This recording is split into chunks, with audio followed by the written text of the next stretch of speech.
Shabbat Shalom. Shabbat Shalom, brothers and sisters. Welcome to Rap Ministries, that's reaching all people ministries, and I'm Brother Jeremiah, also known as Brother Runny. Thank you guys for coming on out today.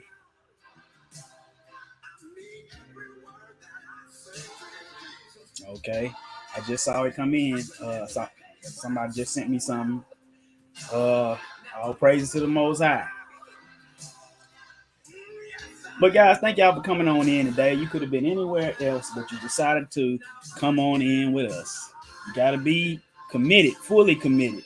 You know, if I seem a little sluggish today, y'all had to pardon me. I'm a little under the weather, but I'm doing a lot better. Doing a lot better. It just came on me overnight. I said, I don't know what this is, but I'm good. I feel a little better, so I just hope that I can endure through the lesson. And for the Q&A at the end, I'll be answering 3 questions. We see your auntie, both aunties. We see you. You in your household.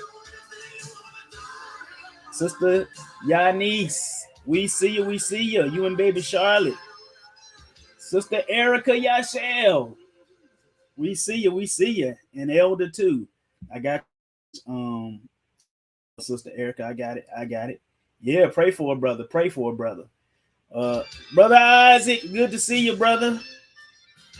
Thank you. Yeah, I can use all the prayer I can get. Oh boy. But I'll tell you what, I feel a lot better than I think. This is some kind of 24-hour thing, you know. Key to life. We see you. Thank you, Sister Yanice. Thank you very much. I appreciate that, guys. I appreciate it. So I ain't gonna belabor the moment. I'm gonna we're gonna pray. We're gonna get to this word and get y'all in, get y'all out, and we can enjoy the rest of our Sabbath day.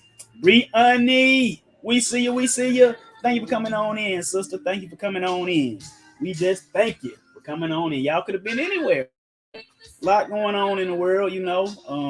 Sickness, disease. And I'm gonna tell y'all too, I put some of this holy oil on. Well, it's oil, but you know, I prayed over it. And I prayed over the oil, and and I feel a little bit better. Four of my fingers was tingling, and one on this hand, so it's gone away. And I put that oil on me and rebuked the sickness, so I feel a little better. Yeah, we'll pray. I'll pray. I'm gonna do it all at the same time. Just put it on in there. Let me turn this music down. Ain't nothing stopping this show. You better hear me. Y'all better hear me. You better hear me. None ain't what they used to say. Ain't no monkey gonna stop this show. Ain't nothing gonna stop the show. The show must go on. So I'm gonna decrease that he might increase. Something going on.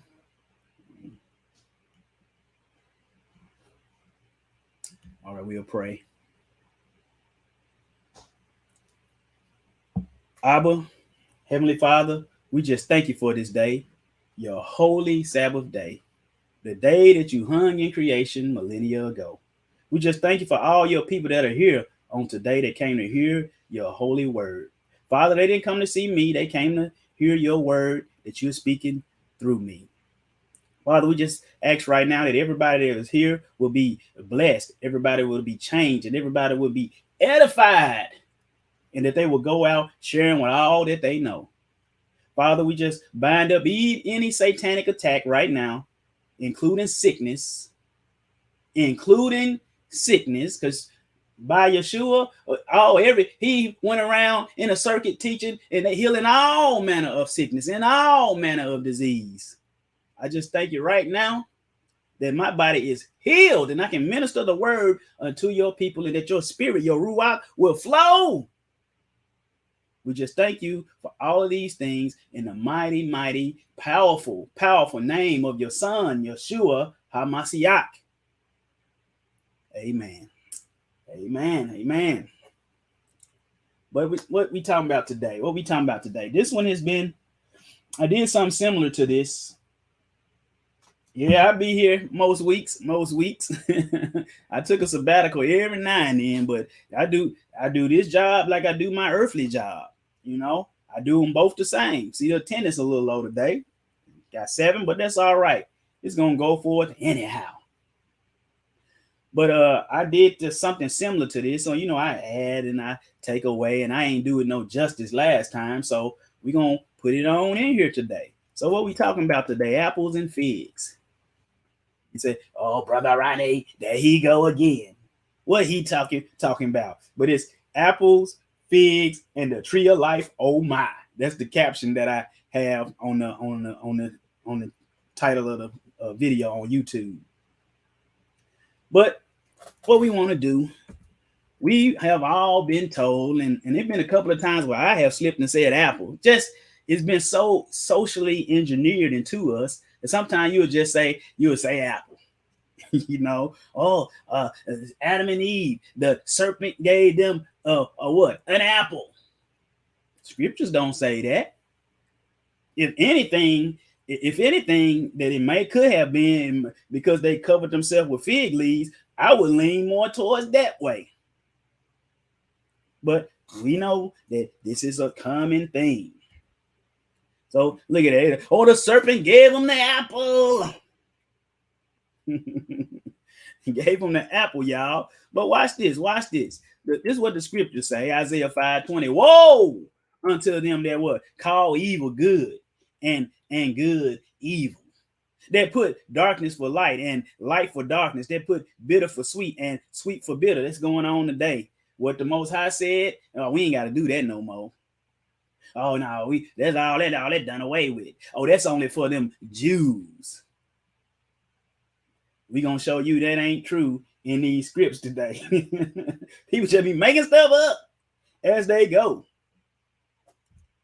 But let's go to Isaiah 28:9, because in this message you got to do this. It says, "Whom shall he teach knowledge, and whom shall he make to understand doctrine?" Doctrine, yeah, doctrine. The Bible said in all scriptures is what? Inspired by the word of Yah. For what? For doctrine, for reproof. You know. Oh, let me ask you. Yeah. You know, in Timothy, I ain't gonna pull it up right now. Yes, I am. Quit playing. Pull it up. You know, I just thank the Most High that I will get more and more energy as this teaching goes on. Here we go. 2 Timothy chapter 3. It says, "All scripture is given by inspiration of Yah and is profitable for doctrine, for reproof, for correction, for instruction in righteousness, that the man of Yah may be what? Complete, thoroughly equipped for what? Every good work." We see you, Jamesons. We see you. Thank you for coming on in today. Your lovely family, the Jamesons. Thank y'all for coming on in today. Really appreciate it. It says, "Whom shall he teach knowledge, and whom shall he make to understand doctrine? Them that are weaned from the milk and drawn from the breast." You're off the milk and you're off them breasts. You got to get off those sometimes. You're not a baby anymore. You're not a babe in Yeshua anymore. For precept must be upon precept, but precept upon precept, line upon line, here a little and there a little. The question would be, you ask people, okay, they quote this in church all the time. Well, what is that? What is precept upon precept? What is that? Tell us, what is it? It's the scriptures. You know, the stuff in the Old Testament that you said we don't got to do no more. So how, if that's done away with, how? I ask, how?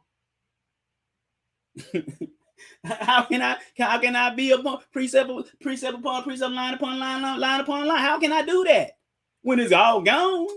But we're gonna look up precept. That word is to solve. It says an injunction, a commandment.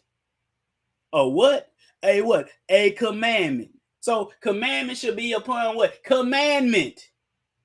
Let's look up line. That word is kav. called. It says a cord, especially for measuring, figuratively a rule, also a rim, a musical string or a chord. Meaning everything you got to do, say, got to line up with the scriptures. Harmonious. Everybody can. And when you I find it highly ironic, it's talking about musical strings. Everybody has to play the same. Some people are all done away with. Some people said, no, it ain't. Somebody lying. What we talking about today? We talking about the tree of life. That's what we're going to start, because apples and figs and the what? Tree of life. So let's go ahead and read Genesis chapter 2, 8 through 17. Let's go ahead and read that. It says, and the Most High planted a garden eastward. Eastward where? In Eden. And there he put the man whom he had formed. Many people don't know. Adam, the first Adam, he was not made in the garden. He was put into the garden. And when they sinned, they returned back to the dust outside the garden. That's what happened. And there he put the man whom he had formed, and out of the ground made the Most High to grow every tree that is pleasant to the sight. What? Sight. The eyes are going to play big attention, going to play big in this class. Pay attention. It said, but what? The Most High caused to grow every tree that is pleasant to the sight and good for food. The tree of life also in the midst of the garden, and the tree of the knowledge of good and evil. And a river went out of Eden to water the garden, and thence it was parted and became into four heads. The first is the Pishon, which is to say, which compasseth the whole land of Havilah, where there is what? Gold. Gold. They just found some gold in Africa a few weeks or months ago, and the Chinese already got in there and got contracts to go in there, start mining and stuff, to oversee the mining. What? That's crazy. It's y'all gold. Y'all need some, man, get out of here. But it says, and the river went out of the garden to water the garden, and from thence it was parted and became four heads. The name of the first is the Pishon, that is, which compasseth the whole land of Havilah, where there is gold. And the gold of that land is good. There is bdellium and the onyx stone. It says, and the name of the second was the what? The Gihon. You ask most so-called followers, name them four rivers. They can't name them.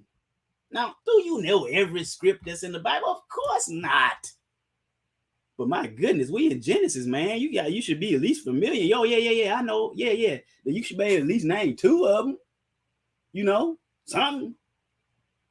And the name of the second is the Gihon, the same as that compasseth the whole land of Ethiopia. And the Ethiopia, who lived there? All right. We see you, Jacksons. We see you. Thank you for coming on in. Oh, yeah, I tell you. Going back to work ain't what I'm telling you. It says, let me get a sip of water.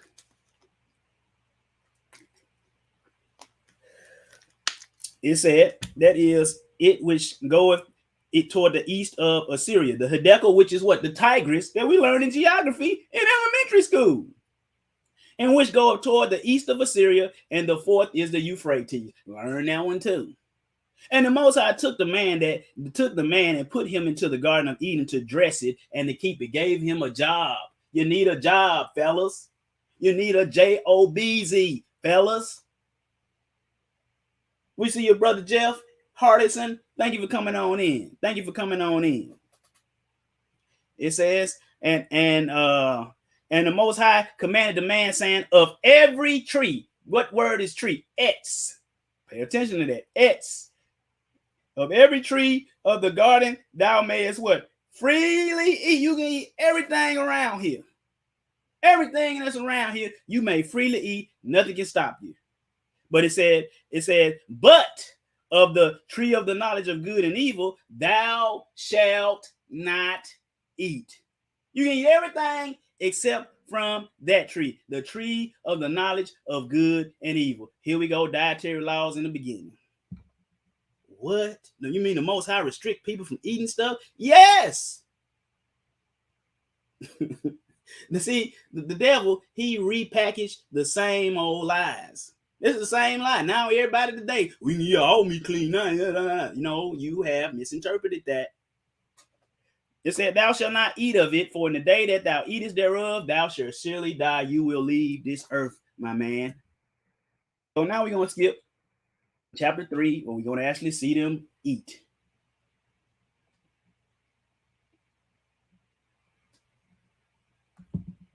All right, put that back on the screen. A little stuff going on over here.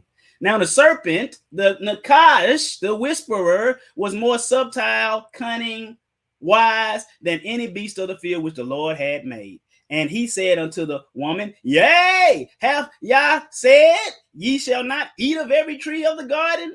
And the woman said unto the serpent, we may eat of the fruit of the tree of the trees of the garden. See, the devil, he's so slick.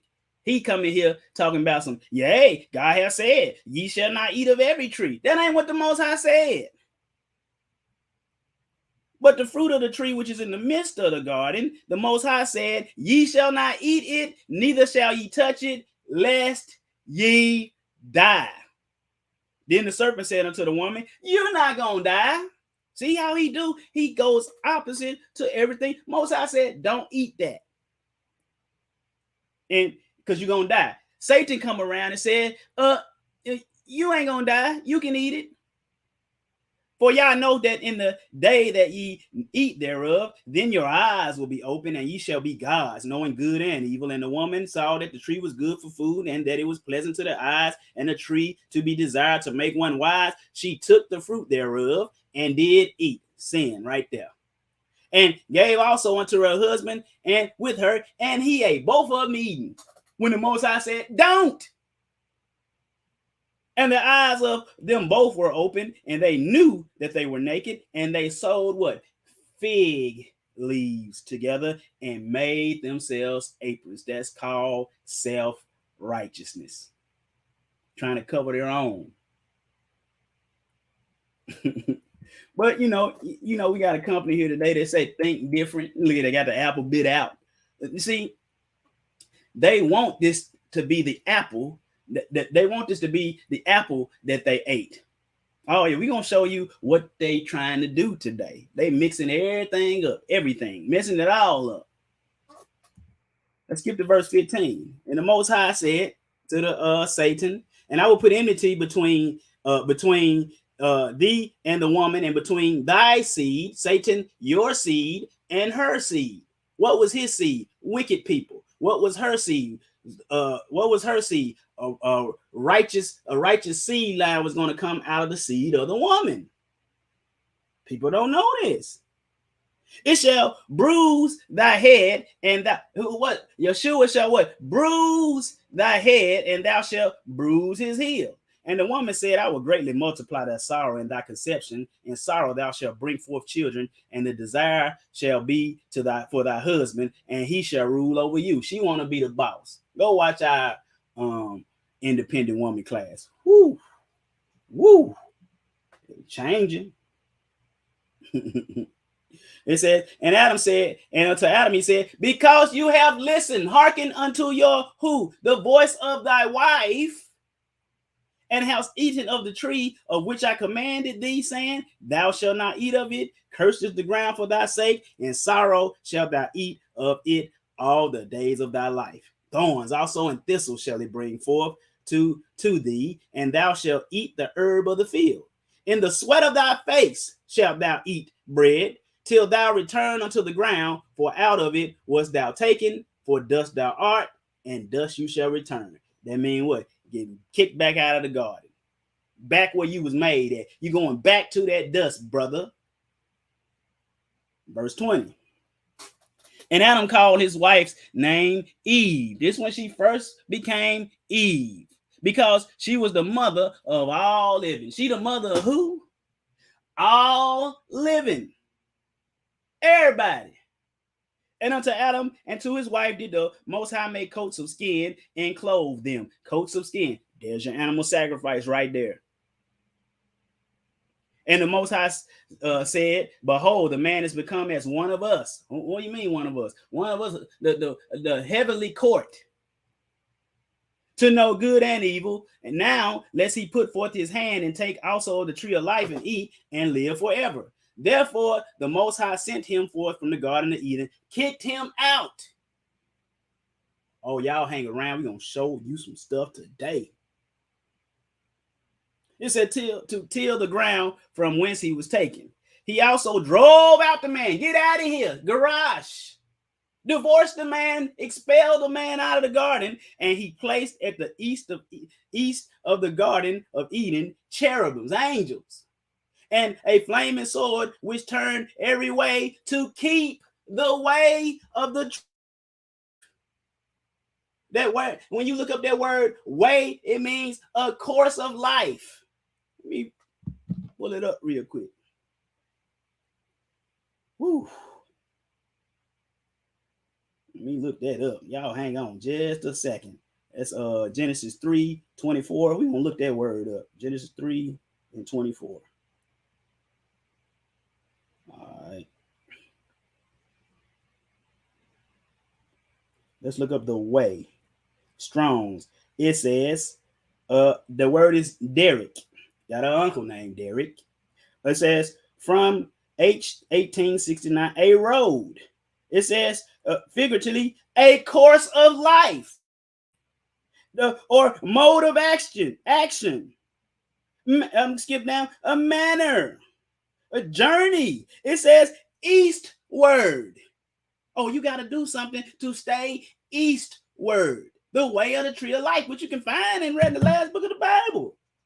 But you know, you had two trees: the tree of the knowledge of good and evil, and the tree of life. We're gonna show you what fruit could have been on there. Look at that. That's how the Most High set his tabernacle up as well. He said, what? It's set up just like, you can read all the ancient sages. They said that the tabernacle was set just up like the Garden of Eden because Adam was the first priest. Melchizedek, then he turned to sacrificial when he sinned. Right? All right. But you look at it, you know, even Solomon's temple, you know, you got the tabernacle. They were all set up the same way. The Most High set up what? Cherubim. Get out of here. Beat it. He can't let it stay. So let's go to Deuteronomy chapter 32, 1 through 19. We getting through.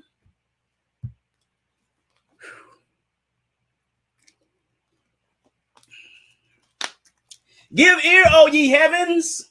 Whoa. Give ye who? O ye heavens. Who up there? The heavenly hierarchy is up there. And I will speak. Give here, O ye earth. Who is that? Man, animals, everybody down here. He talking to everybody. He said, give here, O ye heavens, and I will speak. And hear, O earth, the words of my mouth. My doctrine shall drop as rain, my speech shall distill as the dew, and the small rain upon the tender herb, and as the showers upon the grass. Because I will what? Publish. What you gonna publish? The name of the Most High. What's his name? His word. Ascribe greatness unto our Elohim, for he is the rock. He is the rock, not that rock that these people try to say that the rocks had all the oxygen, and you know what all they say. His work is perfect, for his ways are judgment, a God of truth, and without iniquity. So if he a God of truth, what is that? That got to be not iniquity. And because he said he without iniquity, that's sin. That's breaking the law. So what would truth be? Not breaking the law. And just and right is he. They have corrupted themselves. Their spots is not the spot of his children. That what? He said, mankind is not as the spot of the Most High's children.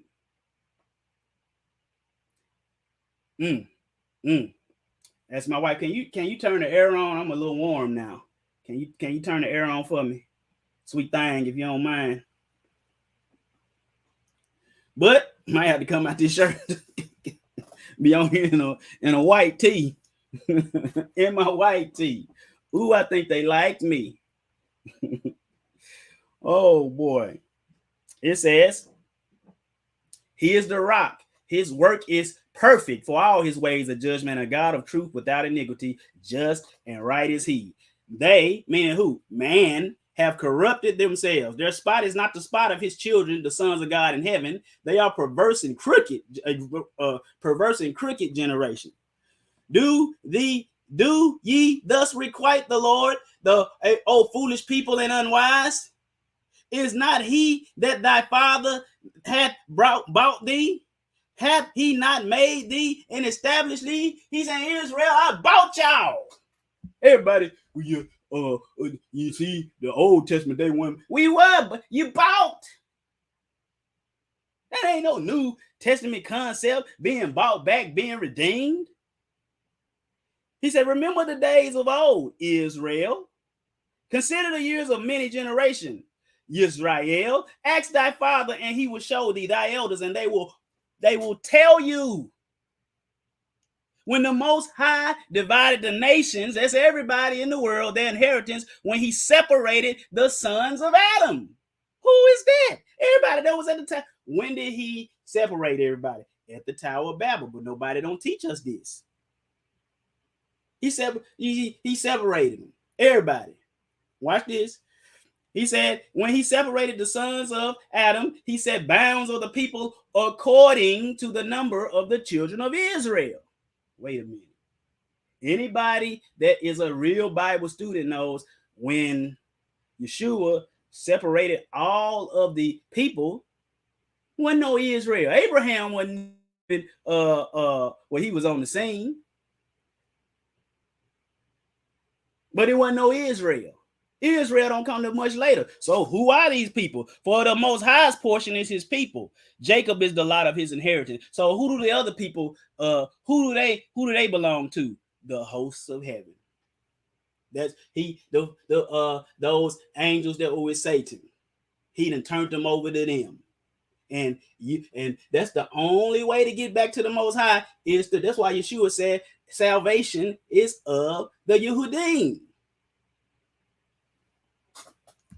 Rock.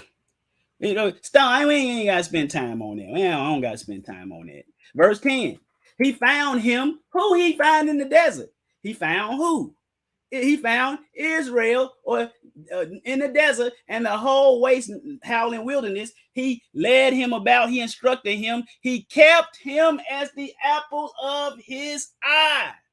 Now, I know some people will burn running. That don't mean necessarily an apple per se. I know that mean the pupil of your eye. They ain't got nothing to do with no apple. That saying didn't even come along to like the 1600s. But still, I'm still going to be able to show you that Torah is apples. I'm just still going to show it to you. Got to show it to you. People think they going to get running. What? Get out of here. As an eagle stirred up her nest, y'all we'll skip ahead to save time. Because guess what? The Most High, what did he do? He redeemed Israel. You can read all this, the rest on your own. But when he separated the sons of Adam, according to the number of the children of Israel, people think that that's Israel. No, it wasn't no Israel then. I'm trying to tell you, but it says, when the Most High divided the nations, when he separated the sons of Adam, he set the bounds of the nation according to the number of the angels of God. Septuagint say, Josephus, what you say? And when God saw that Nimrod acted so madly, he did not resolve to destroy them what? Utterly. If the Most High destroy you utterly, you in trouble. Utterly mean ain't no coming back. Blaspheme the spirit. You will be destroyed utterly. You ain't coming back. Since they were not grown wise about the destruction of former sinners, he caused a tumult among them by producing diverse languages and causing that through the multitude of spread that language out. Skip down to the green. What the Most High do? He sent God. Josephus understand that he sent gods, because the Most High said, let us go down, and confuse that language. The gods sent storms of the wind and overthrew the tower. Let's go to Joshua 9:72. We're not going to read all this, just to let you see who confounded their tongues. The 70 angels who stood foremost before who? The Most High. That's why he said, let us. He ain't got to go. He's sending people. Come, let us descend and what? Confuse their tongues. Let's go to it in the Bible, because we're going to show it to you. It says, and the Most High came down to see the city and the tower which the children of men builded. And the Most High said, which Esau built. Now, everybody was participating in building that tower under the tutelage and the leadership of Nimrod, including probably Abraham daddy Terah. He said, behold, the people is one, and they have one language. And this, I'm telling you, most run-of-the-mill followers, so-called followers of Yeshua, don't know this stuff. It's hard for them to understand this. It's right there in the scriptures. Well, we don't know. There's other writings, man. Get out there and read them. It says, and they have all one language, and this they begin to do, and now nothing will be restrained from them, which they have imagined to do. Go to, let us go down and confound their language. So what happened? They ended up scattering, and the Most High separated them according to the sons of God. You know, everybody has every country, nation has a God over it. Brother Rudy, what are you talking about? Go to Daniel. He said, Michael, your prince. You had what? You had the other chief prince. Well, let me go to it. Go to Daniel real quick. You have to put this Bible together. It is a puzzle, brothers and sisters. It's a puzzle that people don't know nothing about. Let me find you can read in Daniel chapter 4 about the Holy Watcher class. Just read chapter 4. You got time to get into that, but we're going to see. Here we go. This is Daniel.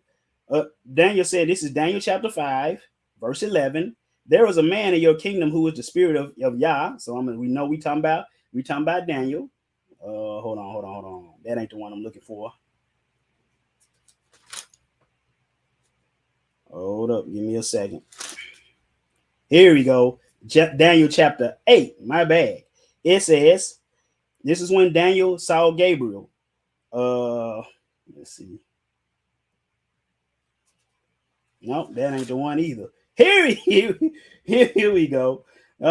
Daniel chapter 10, concerning the prophecies of Persia and Greece. It said, this is an angel telling Daniel. He said, oh, Daniel, man greatly beloved, understand the words that I speak to you and stand upright, for I have now been sent to you. While he was speaking to me the word, I stood trembling. And he said to me, Daniel, do not fear. From the first day that you set your heart to understand and to humble yourself before Yah, your words were heard, and I came because of your words. But the prince of the kingdom of Persia withstood me 21 days, and behold, Michael, one of the chief princes, came to help me. Let me show you the one where he said that Michael is the prince or guardian of Israel. Here we go. Daniel chapter 12. At that time, Michael shall stand up in the end time, the great prince who stands watch over the sons of your people. Every nation has some watchers over them. Every nation. Most High don't change. He still keep that thing right up under his shirt. Deuteronomy 32:43. Rejoice, O ye nations, with the people, for he will avenge the blood of his servants and will render vengeance to his adversaries and will be merciful unto the land and to his land and to his people. Who? Israel. That word nation, just go watch our class. Gentiles. We ain't got time to get in all that today. Because what I'm talking about, we talking about apples. Apples, folks. This is Genesis 32, 27 through 30. And he said, thy name shall be called no more Jacob, but who? Israel. For as a prince hast thou power with Yah and with men, and house prevail. Jacob wrestling an angel. What did he do? He gave him the heavenly name. The heavenly name. That's what he gave to him. He what? Divided the bounds of the sons of Adam according to the children of Israel. But Israel, watch this. That way you see it, Israel. You see it. That was what Jacob's name was changed to. But what's his name? What's the Most High's name? Deuteronomy 28:10, and all the people of the earth shall see that thou art called by the name of Yahweh. What are they called? Israel. That's his name too. 2 Chronicles 7:14. If my people, which are called by my name, what's his name? What were these people who he talking to? What were their names? They were called Israel. Israel. Israel. That's what we don't get. And people don't understand that the new covenant is only with who? The house of Judah and the house of Israel. And the new covenant. We under the new covenant. Who is it with? Who you with? Who you with? Daniel 9:19. O Lord, hear, O Lord, forgive, O Lord, hearken and do, defer not for thine own sake, O my Yah, for thy city and thy people are called by thy name. Who are they? Israel. What's the capital city? Jerusalem.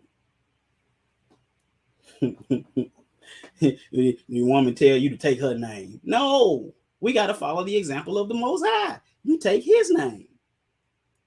But I got some people out here, oh, you know, the law is just for them Jews. That's all who it's for, just them Jews.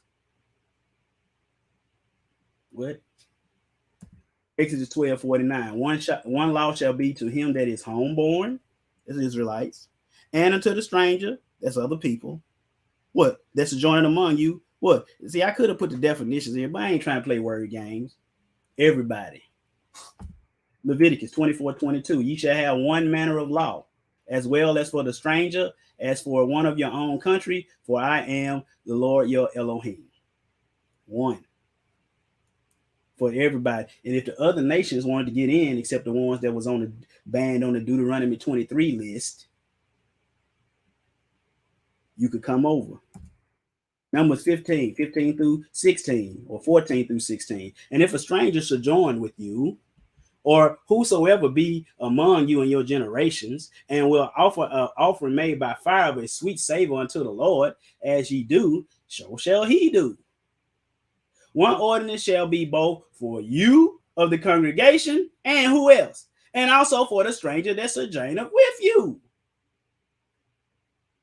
Skip down to 15. Well, I said, an ordinance forever for how long? Forever in your generations. Even when Yeshua come back, reestablishes the sacrificial system. People don't know that either. It's going to be a second Exodus. People don't know that either. Well, that's coming up in the next few weeks, the second Exodus. Mm-hmm.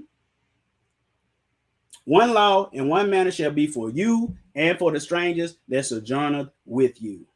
But let's get back to these apples. It says, for thus said the Lord of hosts, after the glory that he sent me unto the nations, which spoiled you. Who? You. For he that toucheth you touches the apple of his eye. Bro, Ronnie, that don't mean a literal apple. I know, but I'm still going to show you that apple's still going to be just hold on. Because they always say, it's just for the Jews. But they always claim they've been grafted in. We've been grafted in. I'm a Hebrew by the Spirit. The law is spiritual. Do you know that? Read that on your own. They look, oh, we better have we Israel. We Israel by the spirit, but we ain't got to keep no law. Lying on Paul. But we're gonna look at that word apple. That word apple is baba. Baba. It says an active participle of an unused root meaning to hollow out. It says apple. Down at the bottom, the apple pupil of the eye. The little pupil of the eye, you know, a little circle, that pupil in the middle of your eye. Why do they call it the apple of the eye? It's shaped like a circle. But it says, down at the bottom, it says feminine active participle of an unused root meaning to hollow out. Something hollowed as a what? A gate. Pupil of the eye. Apple of the eye. Brother Running, that ain't no apple. You listening? Show thy marvelous loving kindness. It says, show. Let's see. Hit that like button too, guys. It helps us out a lot. Hit the notification bell as well. Hit it. It helps the ministry. They playing with our numbers again. Got all the way back up to 480. Overnight, back at 478. They playing. I don't know what's going on with that YouTube. Ever since I did that flat earth class. They're trying to say. It says, show thy marvelous loving kindness, O thou that savest by thy right hand them which put their trust in thee from those that rise up against them. Keep me as the apple of thy eye.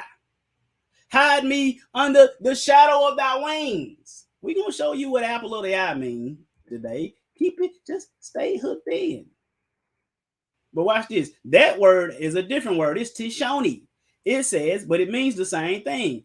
Apple, obscure, black, pupil of the eye. Same thing. Down at the bottom, the little man of the eye. Pupil or ball. Hence the middle of night. Apple of the eye. Black, obscure. Bro, Ronnie, that don't say them apples. Hold on. Proverbs 7:2. Watch this.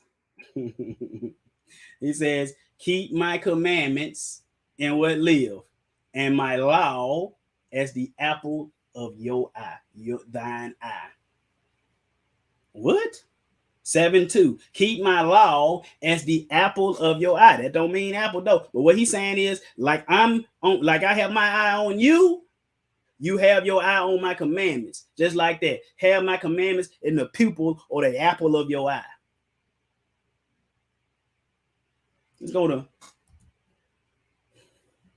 to Proverbs 25:11. Watch this. A word fitly spoken is like what? Apples of gold in pictures of what? Silver. Gold and silver right there. Where a word what? Fitly or rightly spoken. The right words. What's right? Whatever's righteous. What's righteousness? Thy righteousness is an everlasting righteousness, and thy law is the truth. Apples of gold. But where did the term the apple of your eye come from? This is from Harper's Collins English Dictionary. You can pull it up on your own. The apple of your eye. It says, if you say that someone is the apple of your eye, you mean that they are very important to you. What did Eve do? She saw. But they want to tell you, oh, she ate an apple. She ain't eat no apple. And you are extremely fond of them. Penny's only son was the apple of her eye. Synonyms: favorite, pick, choice, dear, apple of your eye. The Most High, we were the apple of his eye. Who? Yisrael. Go to Wikipedia. It said an English phrase, because what? Because they want to try to make you think that Adam ate an apple. Adam did not eat no apple, because according to the scripts, you say and do the right thing, that's apples of gold. What is it? You keep my commandments and my law as the apple of your eye. If Adam and Eve ate an apple, they went contrary to these scriptures. Even though I know apple of the eye is not a real apple, but keep watching. We finna show you. I hope I ain't lost nobody. Woo! Because I ain't lost nobody, but I'm losing strength up here, y'all. I'm trying. It says the English phrase Adam's apple is a calque of Latin ponum Adami, which is found in the European medical text from the early 1600s. The English Adam's apple is found in a 1662 translation of Thomas Bartholin's 651 work and Anatomia. The 1662 citation includes an explanation of the origin of the phrase. A piece of forbidden fruit was supposedly embedded in the throat of Adam, who, according to Abrahamic religions, was the first man. All Abrahamic religions, they believed in a first man, who? Adam. Oh, we got a class coming about pre-Adams, pre-Adamites. It's coming, y'all. It's coming. But it says a piece of what they try to make you think that it was an apple. It said the common people have believed that they, by the judgment of Yah, a part of the fatal apple, abode sticking in Adam's throat, and is so communicated to his posterity, his seed. You don't say nothing about Adam ate no apple and nothing got stuck in his throat. Don't say none of that. But watch this though. But let's go back here. A word fitly spoken is like apples of gold. Now that apple, oh, that's a real apple. Apples of gold. A word fitly spoken is like what? Apples of gold. How you like them apples? But it says that word is to pot walk. It says apple, apple tree, apples. But the Most High, according to what he thinks, well, anything you speak, it's supposed to be an apple of gold. You're supposed to speak only what the Messiah said. Ask Joshua. Let's go to him real quick. I ain't put it in here. Everybody, bro, you always talking about the law. Oh, but that's what it's for. That's what the Shabbat for, to learn it. See, we don't want to learn it. We want to learn emotionalism. That's good from time to time, but I ain't that dude. You're going to have to go somewhere else to get that. Let's go to Joshua real quick. Not Deuteronomy. This is Joshua. Watch this. Joshua 1:8. It says, only be strong, 1:7 through 8. Only be strong and very courageous, that you may observe to do according to all the law which Moses my servant commanded you. All according to which Moses my servant commanded you, to not turn it to the right hand or to the left. The what? The way of the tree of life. It's a straight shot, folks. This book of the law shall not depart out of your mouth. A word fitly spoken is like apples of gold. Stop listening to these people. They want you to think that they ate an apple. No. The Bible is full of hidden secrets, folks. All right, here's another one. All right, here's another word. And it told you down at the bottom, it says an apple from its fragrance, i.e., the fruit or the tree. Probably includes others of some order of the palm order, as the quince, the orange, etc. Apple tree. It says, see also the Hebrew 10:54. Let's look at it. What did Most High say? What Yeshua say? Salvation is of the Jews. It told you from this definition of a real apple tree, it told you to look this word up, with this Bath Tatupa ache. If I said that right. It says Beth Tapua. It says Beth Tapua, house of the apple, of place of apples. Where is it? A town in Judah. Who are they? They are what? The Jews. You know, the Yehudim, Yehuda.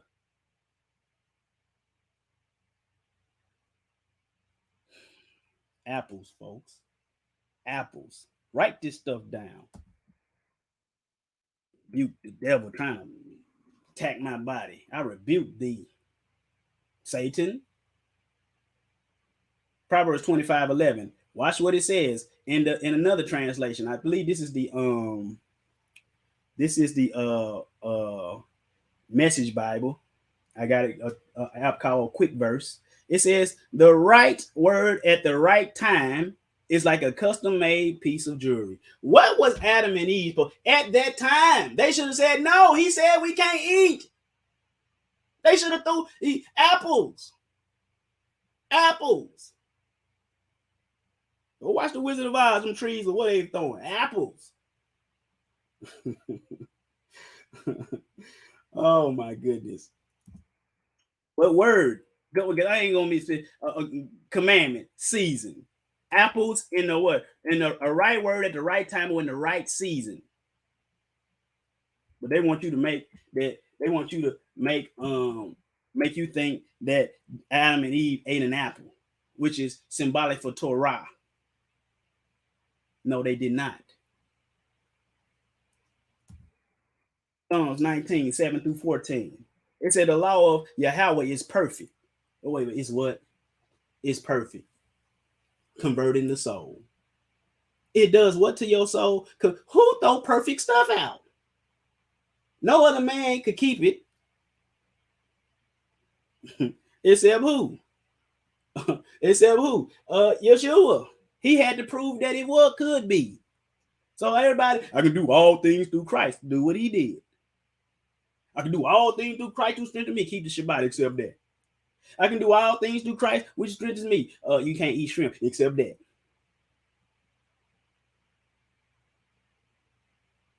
But they believe I can be a billionaire in Jesus' name. But they believe they've been believing that for like 40, 50 years.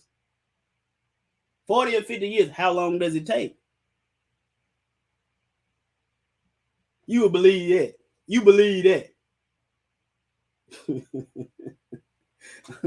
All right. I know I be mean to people, sound mean to people, but I have a heart of love, folks. I might come off a little rough edged sometimes, but I'm a no nonsense kind of guy. No nonsense.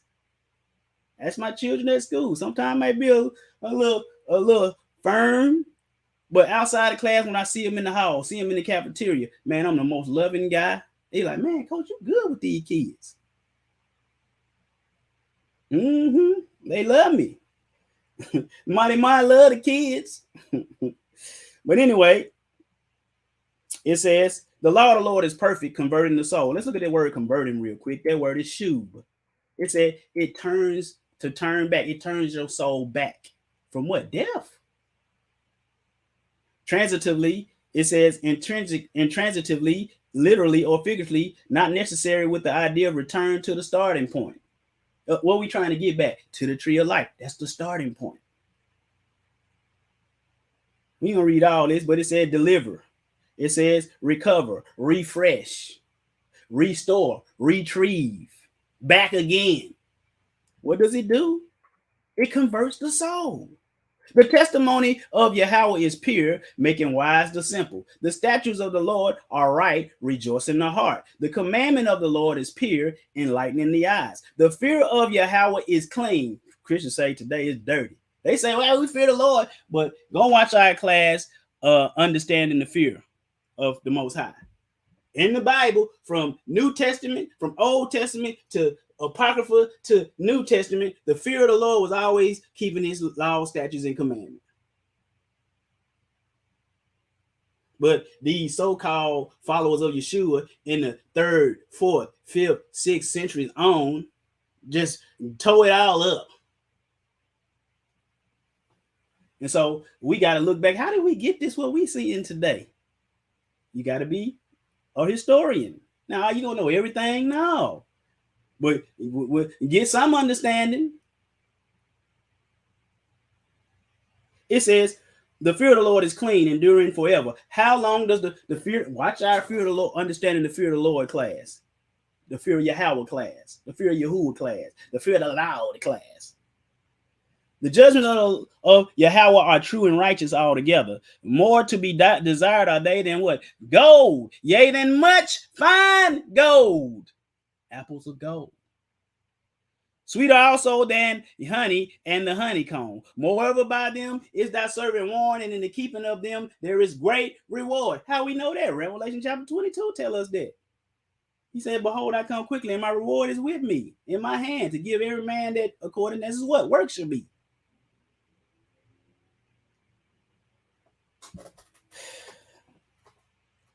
It says, moreover, by the law, moreover, by them the law is thy servant warned, and in keeping of them there is great reward. Who can understand his errors? Cleanse thou me from secret faults, presumptuous sin. That sin that keep it. We all got some secrets. The Most High know we under grace. We trying to get it right before Yeshua return. Keep back thy servant from presumptuous sin. What a presumptuous sin? That's sin on purpose. That sin does lead it unto death. The moment that you decide that I don't care, I know it's wrong, I'm gonna do it anyway.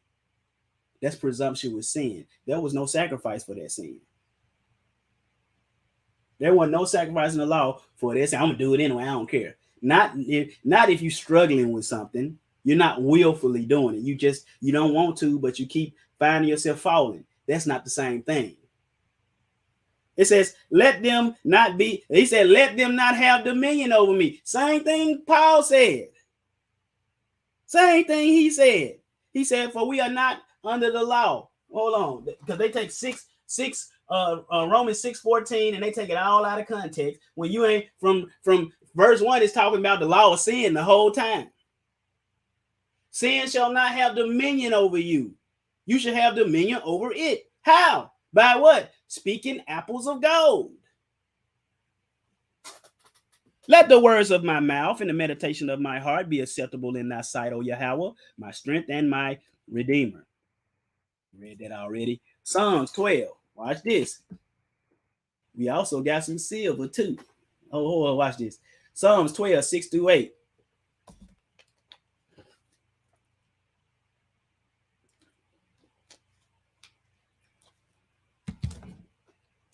The words of Yahweh are pure words of silver, tried in the furnace of the earth, purified what? 7 times. Woo-wee.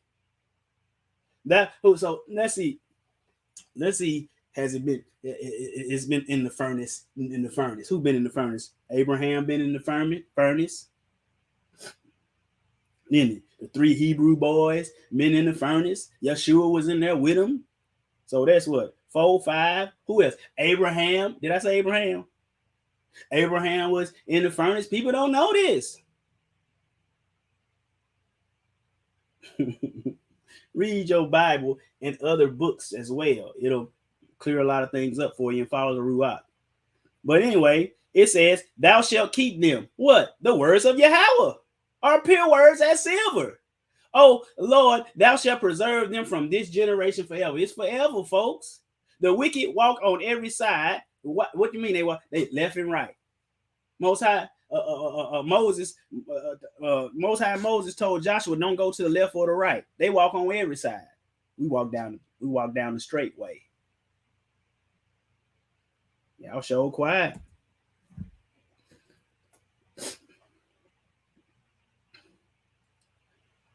Song of Solomon.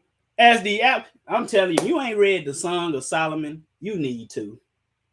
It ain't long, about 8 or 9 chapters. Let me check. Let me see. Man, it's amazing, folks. How many seen the Song of Solomon? It is, 8 chapters. Ooh, I own it today. I ain't messing up today. Read it. It says the apple tree. As the apple tree, let me see who is just reading, right? Who is just speaking? Because you need to know the Song of Solomon. It's got characters. You have the beloved. That's a type of Yeshua, but it's really Solomon. Could be Solomon, but it's the It's a shadow of similitude of Christ. Then you have the Shulamite woman, that's his beloved. And then you have the choir, that's all of Israel. You know what I mean? So that's the daughters of Jerusalem. Know this. Know the characters. Who's speaking? So who's speaking right here? As I say that, the beloved. He's speaking. The beloved, Yeshua is speaking. So watch what he says in 2, 3 through 5. Watch this. No. This is the Shulamite woman. She's speaking. She is doing the speaking.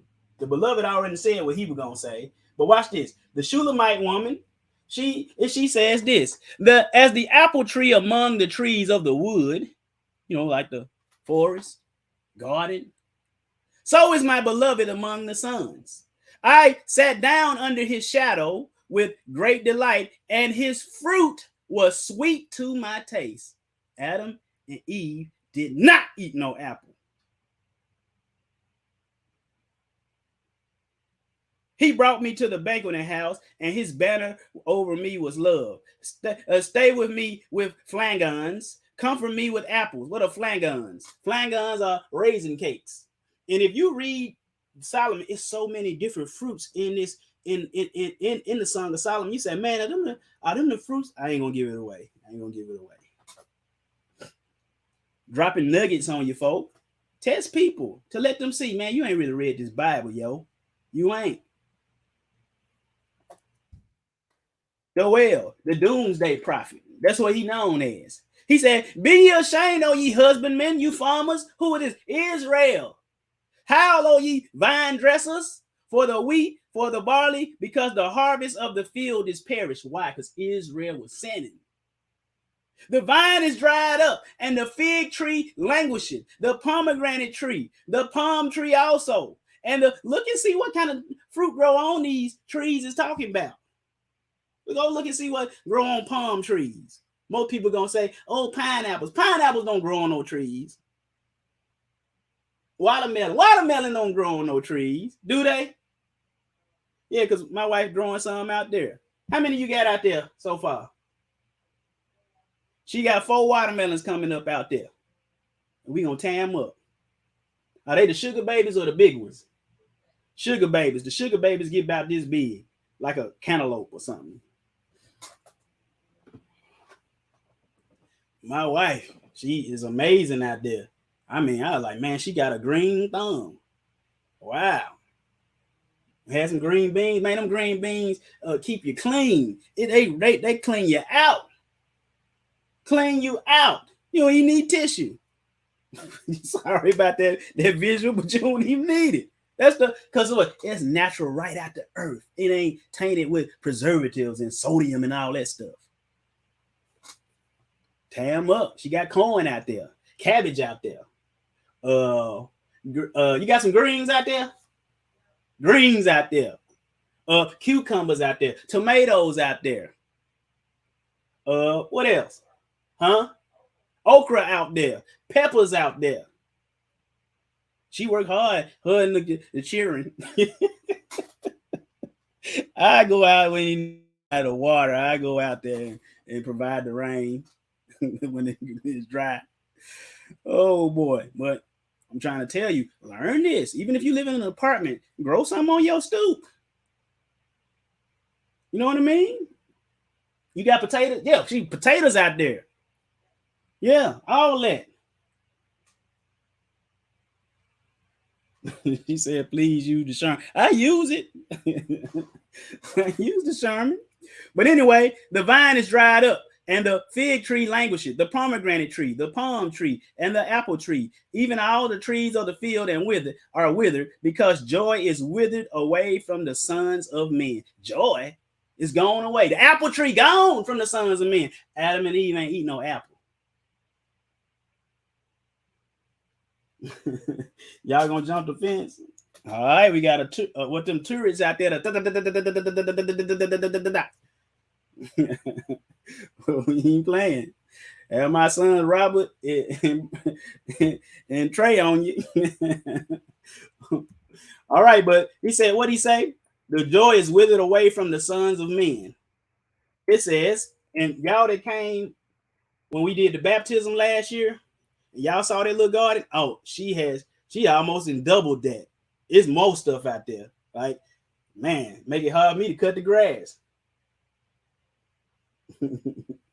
Yeah, Roscoe gonna be waiting. But what happened?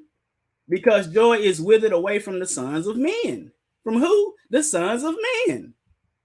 And because you ask your average run of the mill Christian, so-called follower of Yeshua, and then you ask them what the joy of the Lord is. There's only one time in the Bible for the joy of the Lord in the Bible.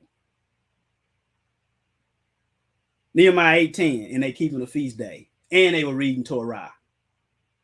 Then he said unto them, go your way, eat the fat and drink the sweet, and send portions unto them for whom nothing is prepared. For this day is holy unto the Yahweh. Neither be ye sorry. Why he telling them don't be sorry? Because what were they doing? They were weeping for Tammuz.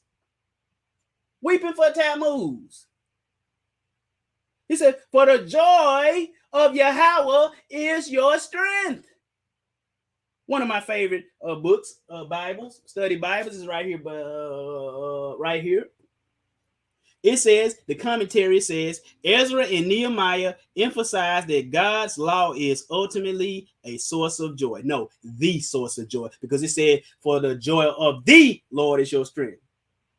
In his parables that he told, he said, enter thou into the joy of your Lord. The one that did right, and the ones that didn't do right, he told them to go get away from me, and you go into where weeping and gnashing of teeth. So you tell me what the joy of the Lord is. The joy of the Lord is his place. There's gladness in his place. We got a class called What is the Key? What is the I forgot the name of the title. What is the joy of the Lord? And what is the key of David? That's the name of the class. Go watch it. Revelation 3:18.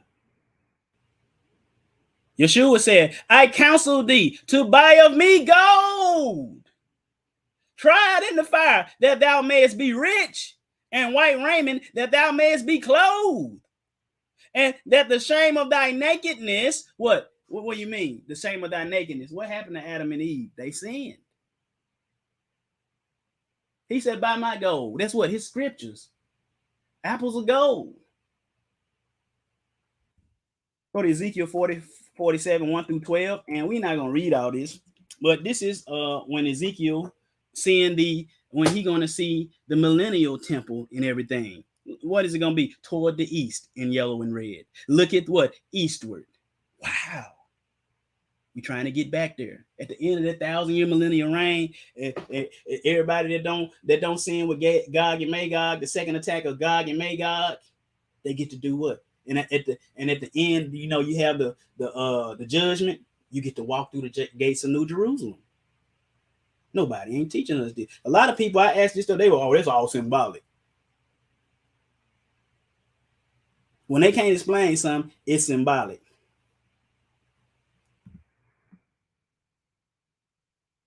Now, when I had returned, behold, the bank of the river Ulai were very many trees on one side and on the other. This in Revelation. Then said he unto me, these waters issue out towards the east country. The east country. And go into the desert and go into the sea, which being brought forth into the sea, the water shall be healed. And it shall come to pass that everything that liveth, which moveth, whithersoever the river shall come, shall live, and there shall be a great multitude of fish. Catfish. No, it don't be no catfish. This in the millennial kingdom.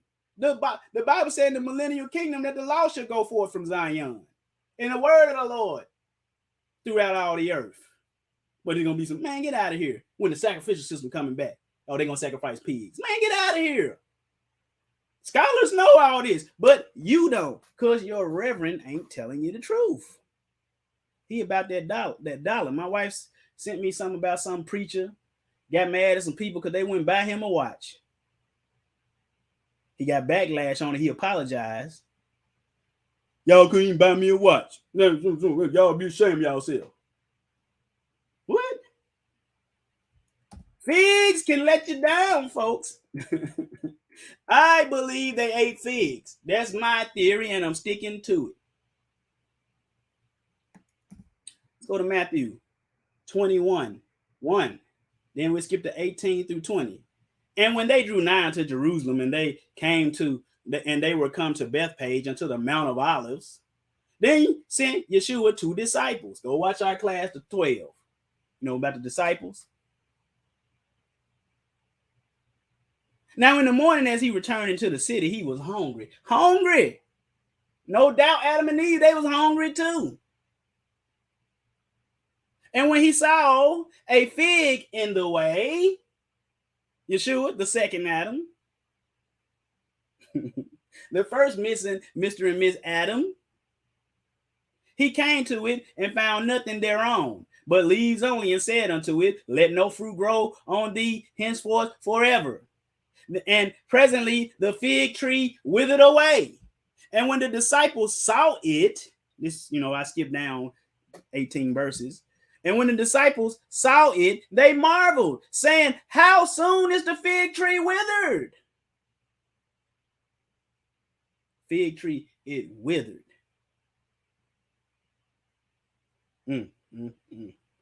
Adam and Eve, they was eating at the wrong season. It wasn't no apple. It wasn't no apple they was wanting. It was a fig that they was wanting. And so this is my theory. She probably went to the tree of life, which has 12 different fruit on it. Every month there's a different fruit. Every month there's a different fruit. She probably wanted a fig, and it wasn't on the tree of life. It wasn't on the tree of life. I bet at that time it was apples on the tree, on the tree of life. I bet it was apples. But she wanted a fig. It's just me speculating. She wanted a fig. So the only one that had that had the tree of the knowledge of good and evil probably had figs on it. But let's keep it pushing. And on the morrow, when they were come from Bethany, he was hungry. And he seeing, if this is the same account, it's in Mark 11, and seeing a fig tree afar off having leaves. Nothing wrong with eating figs. But you got to eat them in the season. And seeing a fig tree afar off having leaves, he came, if haply he might find and eat and anything thereon. And when he came to it, he found nothing but leaves, for the time or the season of figs was not yet. And Yeshua answered and said unto him, no man eat fruit of thee thereafter forever, ever again. And the disciples, they heard it. Let's stop eating from the tree of the knowledge of good and evil. Israel was considered the Most High's, or like fig tree, the fig tree. But they were what? Wicked and sinners. Luke 13, 6-9. I feel a lot better, guys. I'm feeling better. I'm telling you, I'm feeling better. Speaking these apples of gold. Ooh, I feel better. He spake also this parable. A certain man had a fig tree planted in his vineyard. And when he came and sought fruit thereon and found none, then he said unto the dresser of the vineyard, behold, these 3 years I come seeking fruit on the fig tree. Adam and Eve was seeking fruit on the fig tree. And found none. Cut it down. Why cometh it to the ground? And he answering said unto him, Lord, let it be alone this year also, till I shall dig about and dung it, destroy it. And if it bear fruit, well, and if not, then after that thou shalt cut it down. The big trees will let you down.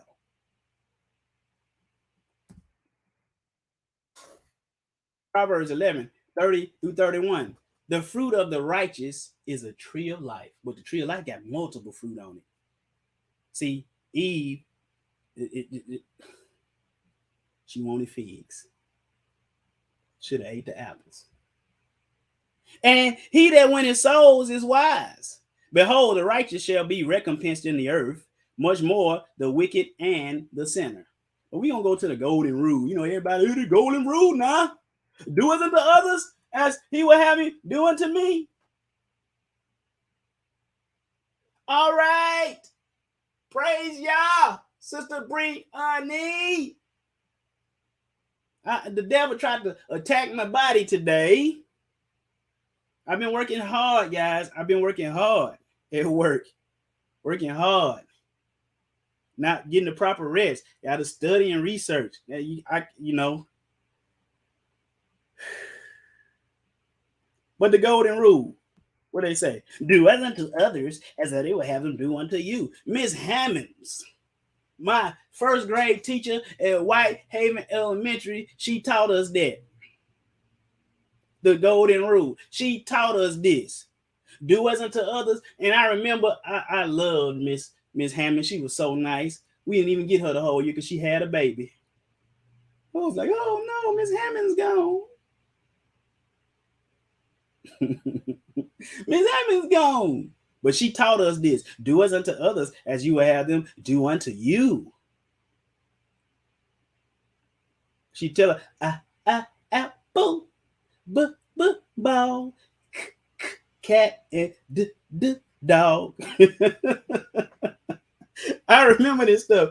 Praise the Most High for that, Brianne. That made my day. That made my day. I feel better too, guys. But after this, after I do the question and answer, I'm laying it down. I gotta lay it down to further recuperate. Matter of fact, I did something I shouldn't have did yesterday. I know I ain't eating no hamburger. You know, I went to Backyard Burger after work because that's the day that I re-go over the lesson, make sure I dot my I's and cross my T's. And I usually eat junk food that day, but someone was telling me don't. And man, I was like, man, could I have ate? I'm not saying I love Backyard Burger, but I don't know. Could I ate something? All right, watch this. The golden rule. That's what they say. Therefore, all things whatsoever ye would, this Yeshua HaMashiach talking, Jesus, as some say, Yahushua, Yahawashai. Therefore, all things whatsoever ye would that men should do unto you, do ye even so to them. For this is the law and the prophets. What? That's the law and the prophets that people telling you done away with. Yeshua saying, therefore, all things whatsoever ye would that men should do to you, do ye even so unto them. This the law and the prophets. He said that's the law. He said that is the law and the prophets. That ain't some of the law and the prophets. It's a little bit of the law and the prophets. It is the law and the prophets. So you saying that what? The golden rule done away with too. The golden rule is do to others what you have them do to you. Yeshua, what's the law and the prophets?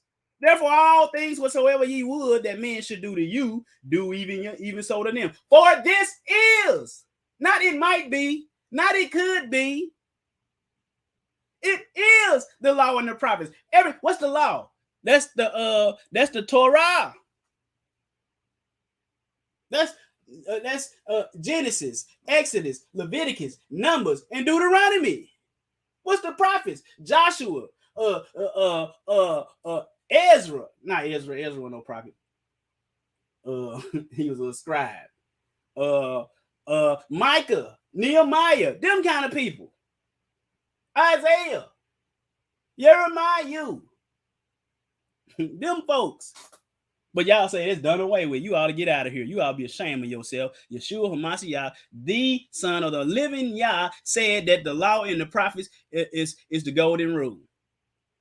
He said, enter in at the straight gate, straight, not left and right, and the broad way that leadeth to destruction, and many there be which go in thereat. Because straight is the gate, and narrow is the what? Way which leadeth unto life. And few. Yeshua says it's going to be few, but we got billions of Christians think they're going to crack them gates open. No. Sorry to break it to you. Because ain't nobody in Minnie's haberdashery. No.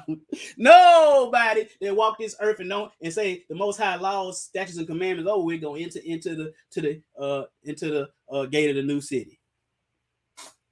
Beware of false prophets. Ooh. which come to you in sheep's clothing, but inwardly are ravening wolves. You know, like the Bible called Benjamin a ravening wolf. Paul from the tribe of Benjamin, he not a wolf, but people turned him into a wolf. Because they said, oh, he said it's done away with. You guys look up Marcion. That's who y'all follow, Marcion. Marcion just, he said that old God in the Old Testament, oh, he was mean, wicked, and evil. We're going to do away with all that, and we just going to follow Paul. Look that up. Get into these church fathers. Ye shall know them by their fruits. Do men gather grapes or of thorns or figs of thistles? Even so, every good tree bringeth forth good fruit, but a corrupt tree bringeth forth evil fruit. No figs. Out the wrong. That ain't in the right season. Matthew 7, 12 through 23. A good tree, are you a good tree? Cannot bring forth evil fruit. Neither can a corrupt tree bring forth good fruit. You say you in Yeshua and his seed remains in you. You shouldn't be bringing forth evil fruit or sin. At some point, you got to stop it. Me included.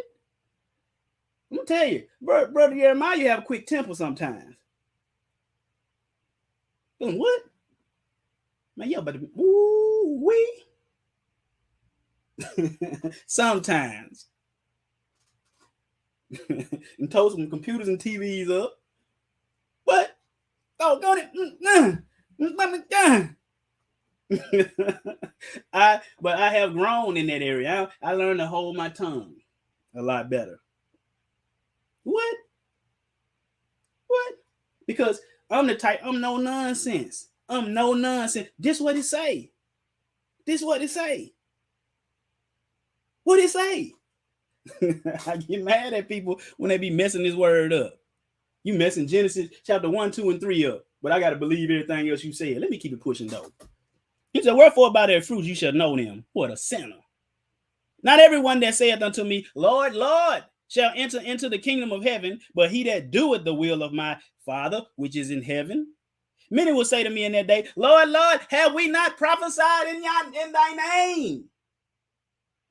And in thy name have cast out devils or demons, and in thy name done many wondrous works. They're going to be doing all of that. But he going to say, get your raggedy behind away from me, ye that work iniquity or sin or lawlessness. We read this one already. I put it in here. What should we be talking? Apples of gold. Apples of gold. Right? The Most High's people, they were wicked, man. They were wicked.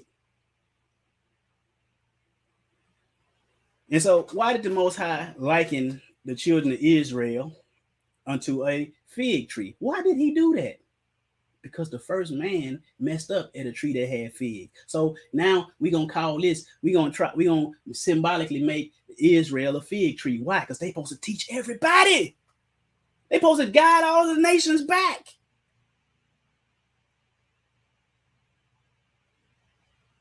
But Joshua, again, only be thou strong and very courageous, that thou mayest observe to do according to all the law which Moses my servant commanded thee. Turn not from it to the right hand or to the left hand. When Yeshua came down here, they was a wicked fig tree.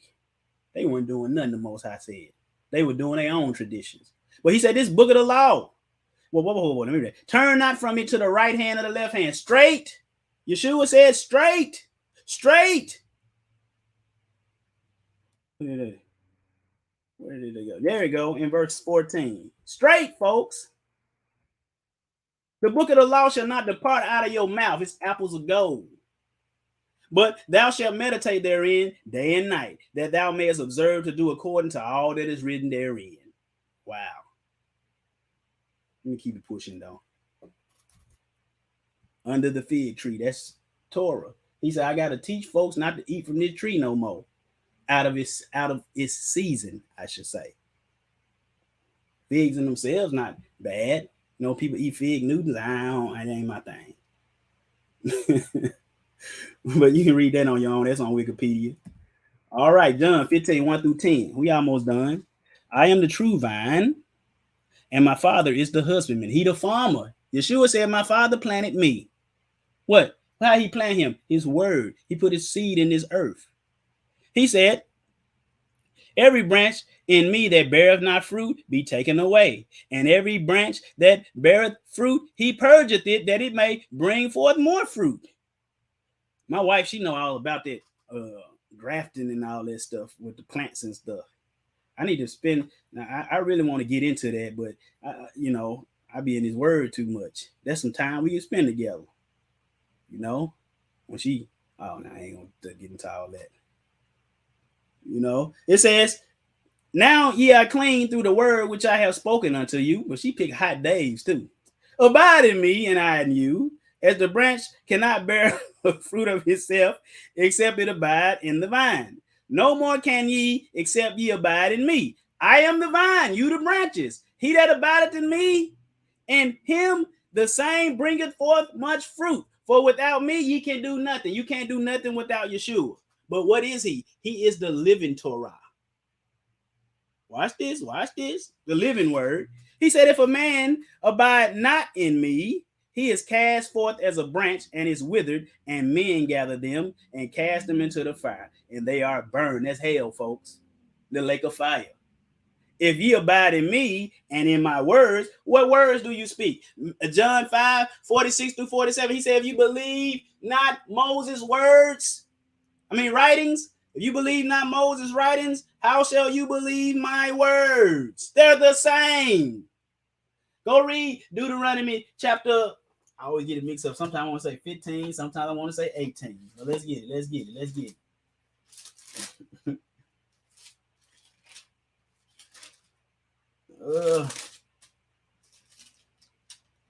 Deuteronomy 18:15-22.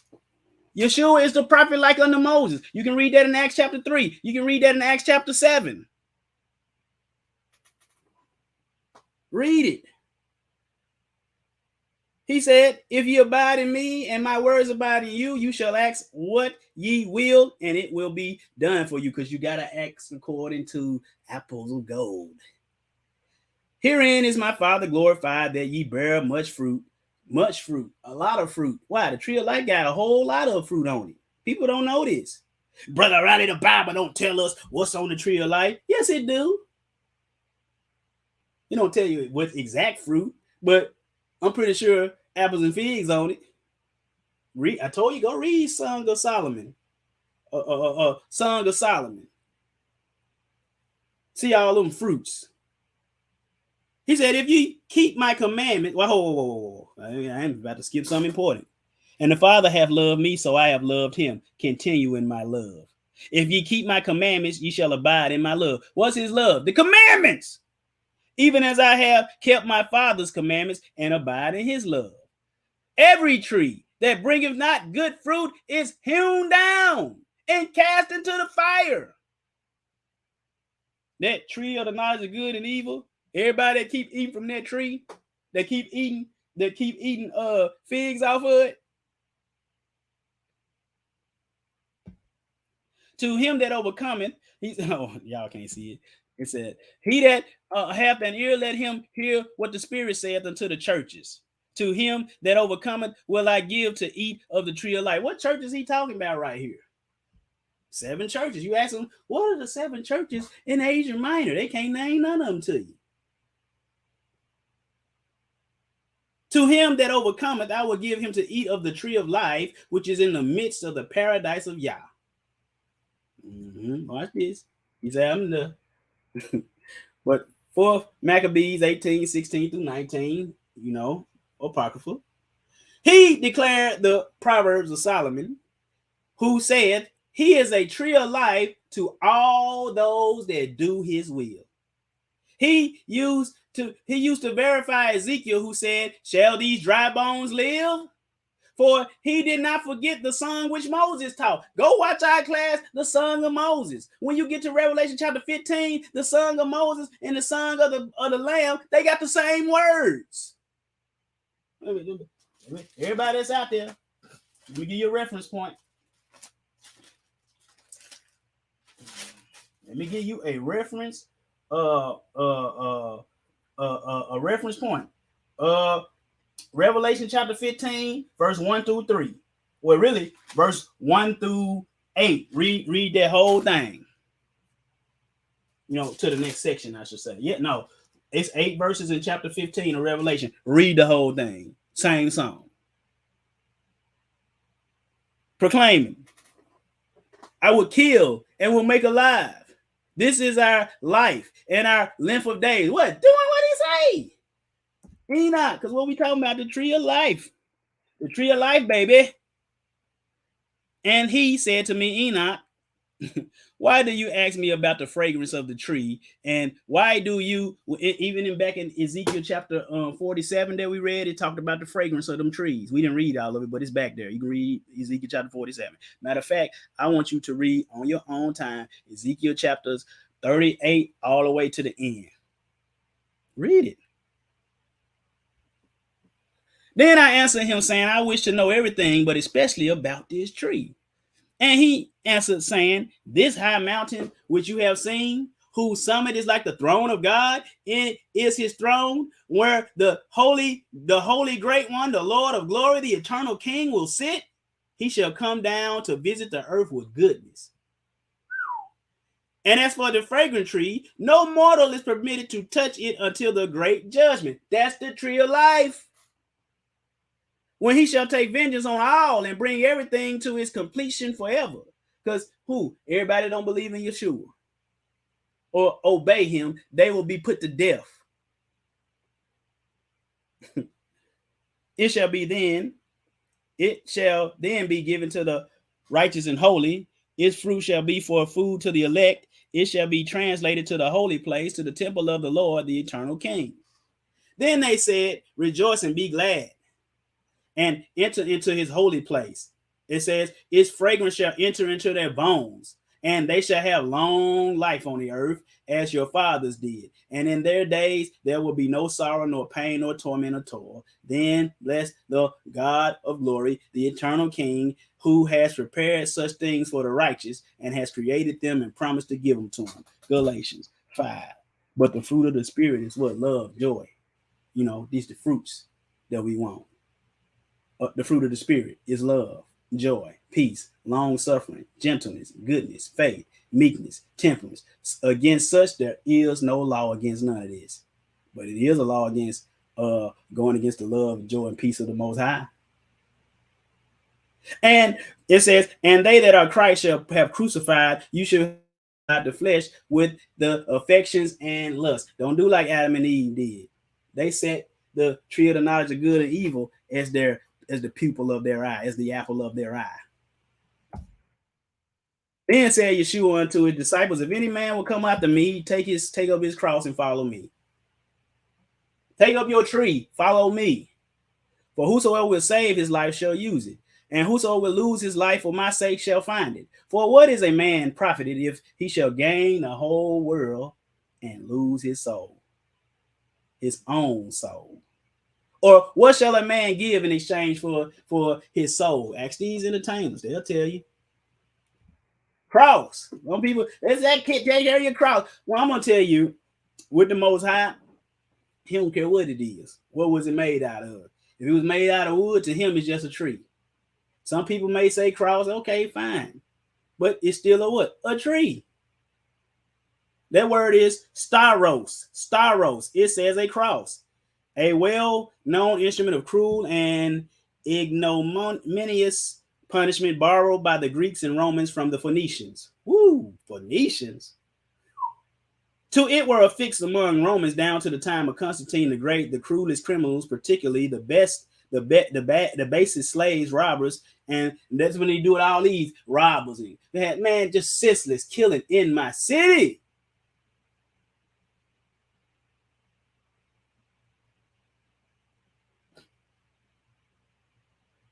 Man, but anyway, skip down. The crucifixion, which the Hamashiach underwent, an upright stake, especially a pointed one, used as such in fences or palisades. What they made out of? Wood. Down the bottom, a stake or a post, whatever you want to call it. It's like in the judgment, not trying to bash anybody, but we got many different people that live alternative lifestyles that change who they are. I'm no longer a male. I'm no longer a female. At the judgment, he gonna call you. Ricky, come forth. No, I'm Rickila. Ricky, come forth. Because guess what? Whatever you came in here as, that's what he see you as. The cross, idols, Christmas tree, he just see that stuff as what it was. What was it originally? A tree.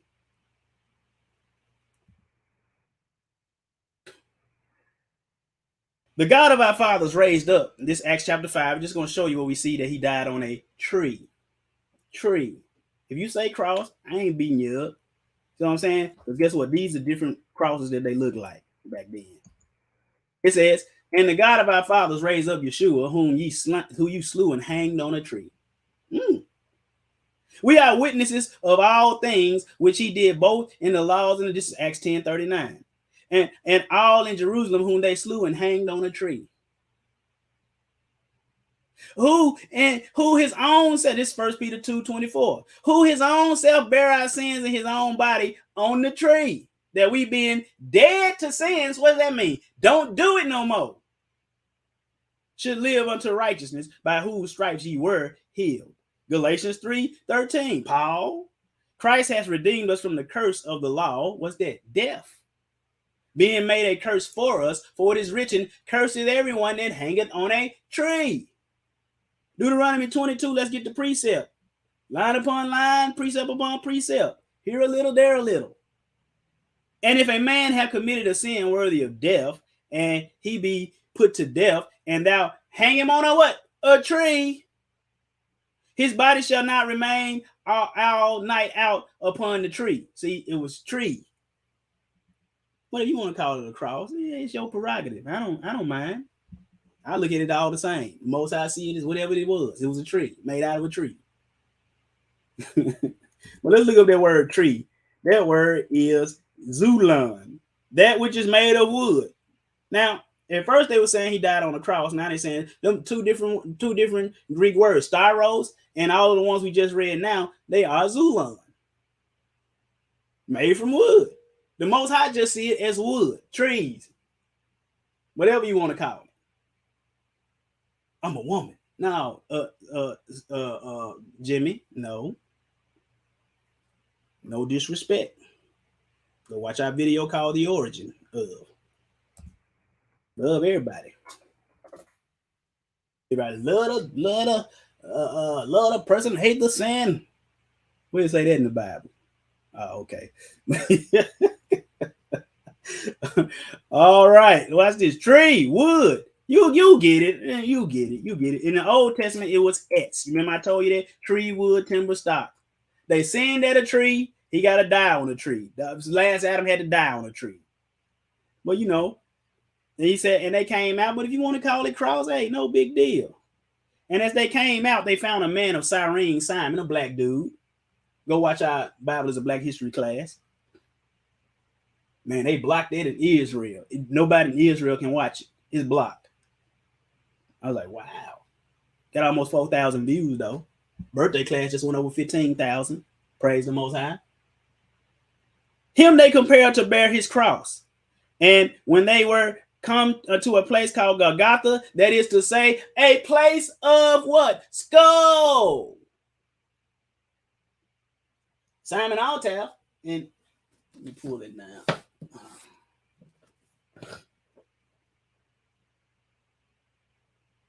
Let's see. What's it? Simon Altaf, Matthew. Let me get there. Let me get there, y'all. He got his stuff out of order. Matthew chapter 27. We about to get to the questions in a second. I keep my promises. I keep them. What's that? 27:32.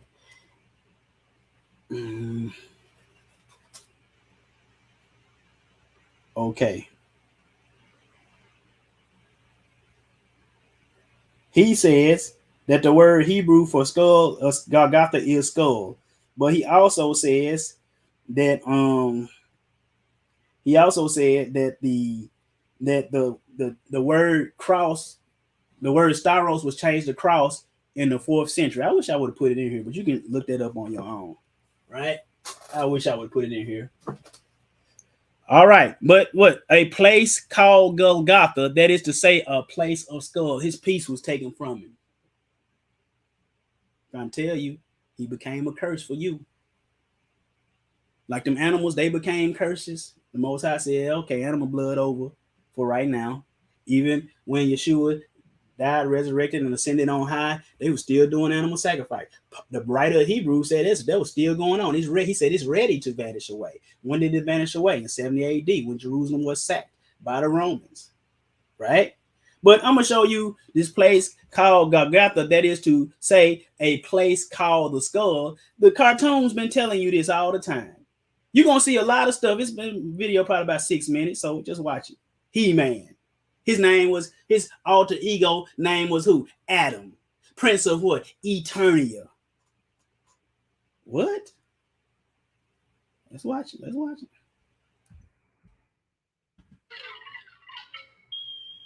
Just watch it. Y'all almost done. We only got 2 more after this.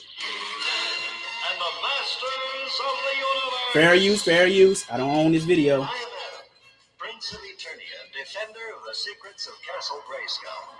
This is Cringer, my fearless friend. Fabulous secret powers were revealed to me the day I held aloft my magic sword and said, "By the power of Grayskull."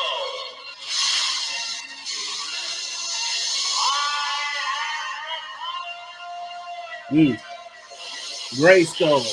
Adam at Grayskull. The place of skull. Cringer became the mighty battle cat, and I became He-Man, the most powerful man in the universe. Only 3 others share this secret. Our friends, the Sorceress, Man-at-Arms, and Orko. Together we defend Castle Grayskull from the evil forces of Skeletor.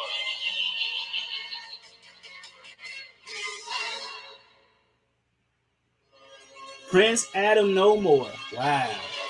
They're showing y'all. Oh my goodness. He gave it to who? The devil. This other place is called Snake Mountain, I mean. Snake Mountain. Oh, please, great Skeletor, give me one more chance. I beg you, don't send me away from Snake Mountain. Silence, you funny fool! I've had it with your whining and bumbling. You're here, do you understand? Cast out! Vanished! Say, what's this man done anyway? Nothing.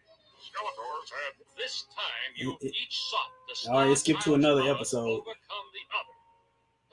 Yes, Your Majesty, but only so that we, the tree people, could make the cave dwellers understand that we should live in peace. But that's all we, the cave dwellers, ever wanted.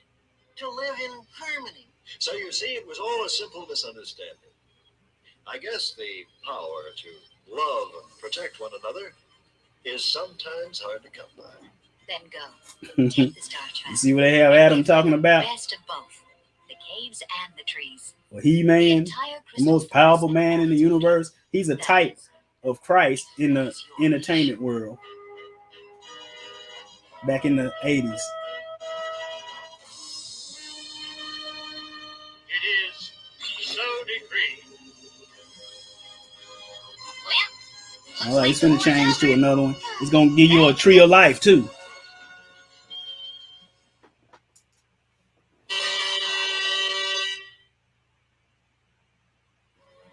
Are you ready to begin the test, He-Man? Yes? Then listen carefully. Somewhere in my maze stands the tree of many fruits. The On that who? tree grows a single silver apple. You must find the tree and get the apple. Bring it to me, and my daughter will be free to marry your dragon friend.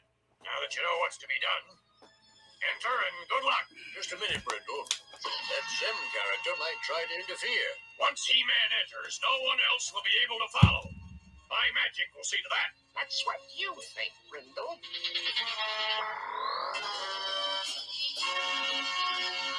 Almost done, guys.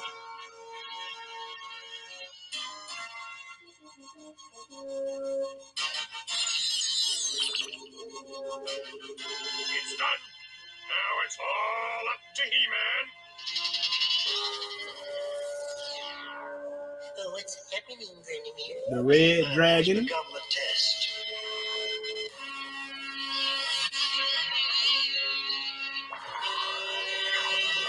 That's Satan right there. That's a type of Satan. There's something funny about this. If this is really It's fire, trying to get back into the garden. No, The angels with the flaming swords. This is only an illusion.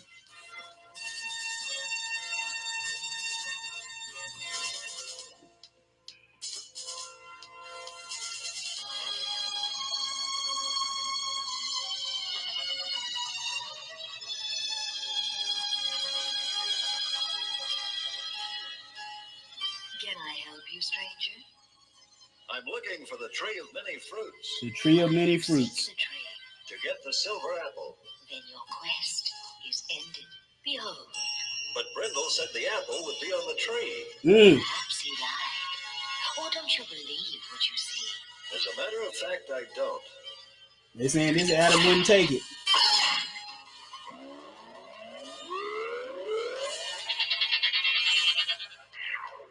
Well done, champion. The true prize will meet you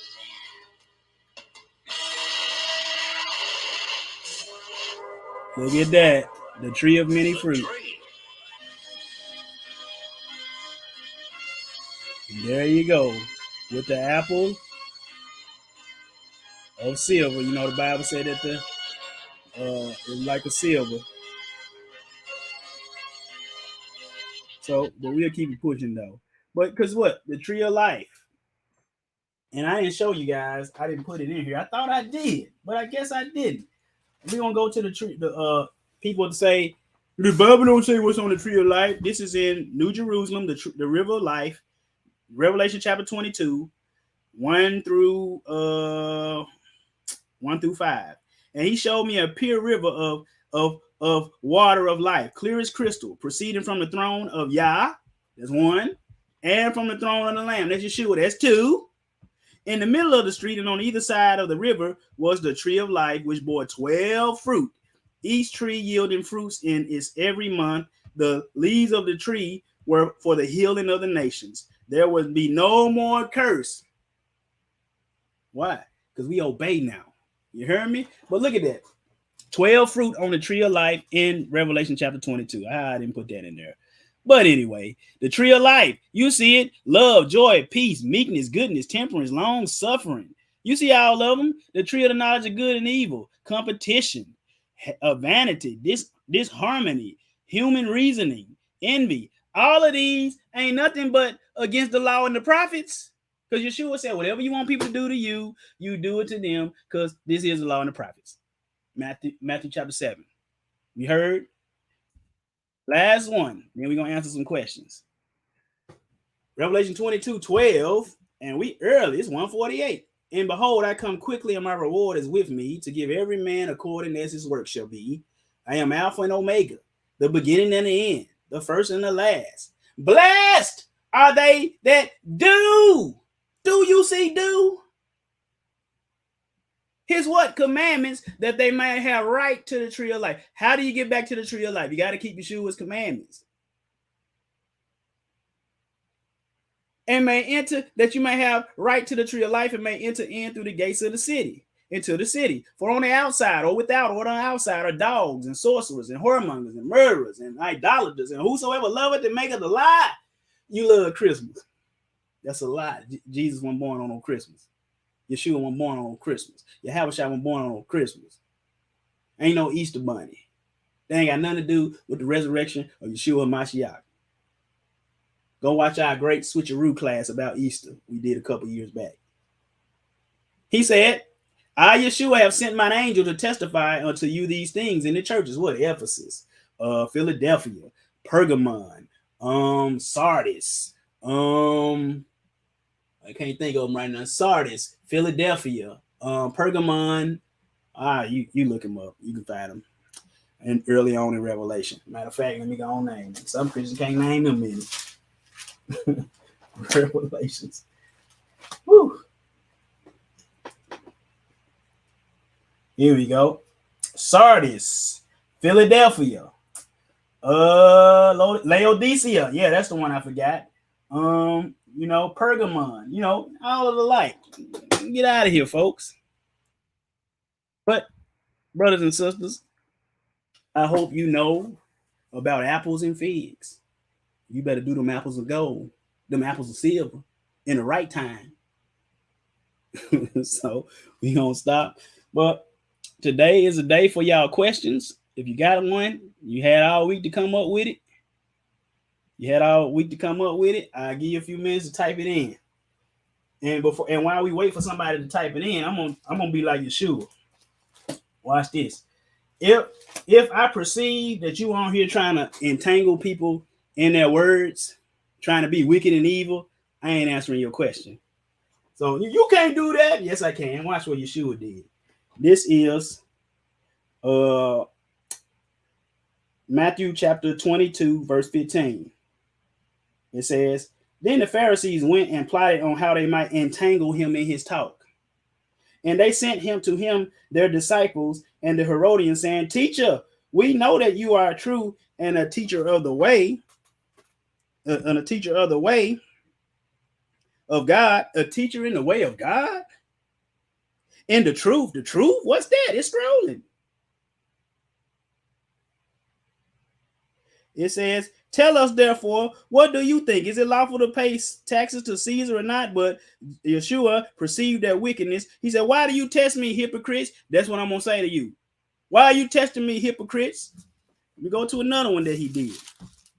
I ain't answering your question. One time they told him, what power, what authority are you doing this by? What power, what authority is doing that? He said, and then he questioned them. Is John the Baptist of himself or somebody else? And they was like, they didn't answer. He said, neither will I answer you. But bring the questions, bring the noise. Come on. Bring the noise. But why some brave soul typed it in?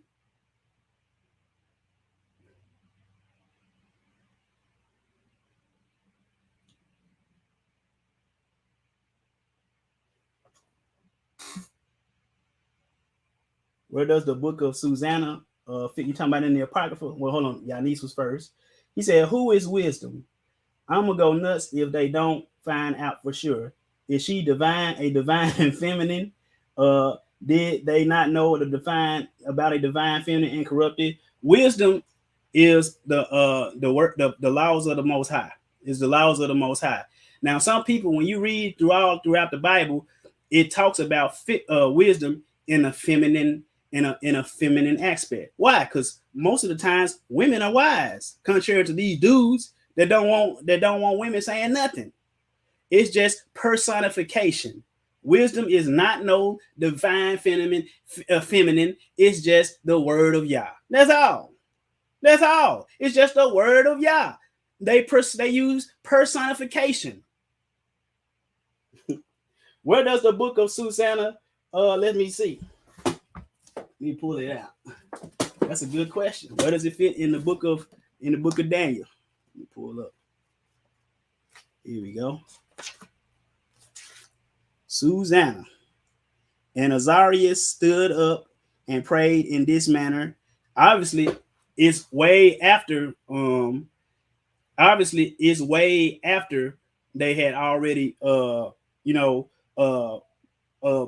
me, I may be wrong, but obviously it was after. I believe that it was after they was in the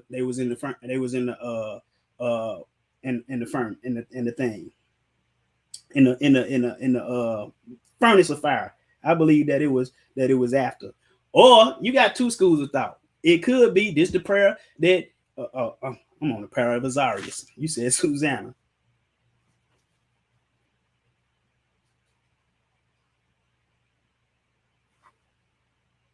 Oh, this is the one where they saw her. These two dudes tried to mess with her, and then they blamed it on her, and then Daniel had to come in and make it right, saying that had to make it right, and he questioned them in two different ways. They said, "What kind of tree was it? What kind of tree was it?" But to answer your question, I don't know.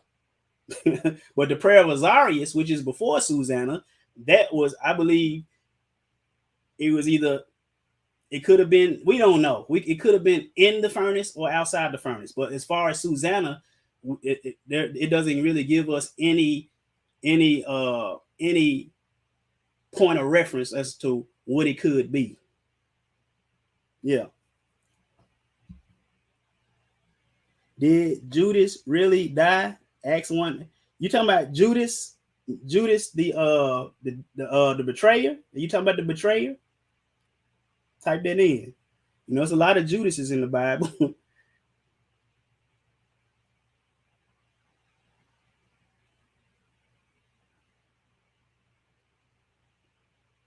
Type it in. But Susanna, we don't have no point of, it's not really no point of reference as to the events that happened. Did you said how did Judas really die? He hung himself. That's what the scripts say. So let's look at what you're talking about. Acts 1:18. Okay, Acts 1:18. The script said he died. The script said that he burst asunder. But let's look at it though. We don't run from nothing. 1:18, when Matthias was chosen. It said, now this man purchased a field with the wages of iniquity and fell headlong. Then he burst open in the he burst open in the middle, and all his entrails gushed. And it became known to all dwelling, so that the field is called in their own language Akeldama, that is, a field of blood. For it is written in the book of the book of Psalms. So I think what you're trying to say is it looked like he jumped to his death. Is that what you're asking? You're saying that it looked like he jumped to his death.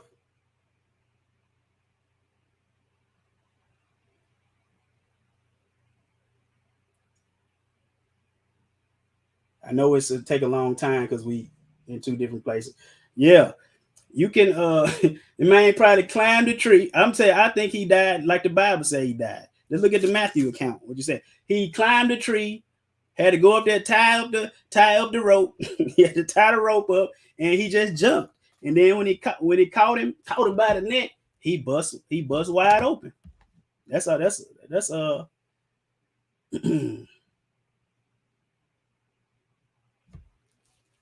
right, Miss Boozy. But yeah, no. He climbed the tree, tied it around his neck, and he jumped out the tree.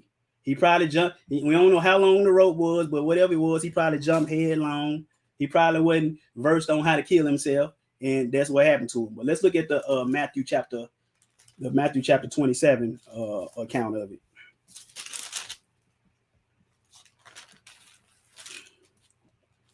Now, mind you too. I'm gonna take it this route, Key to Life is Torah and Miss Boozy. I'm gonna do it this way. I'm gonna take it this route.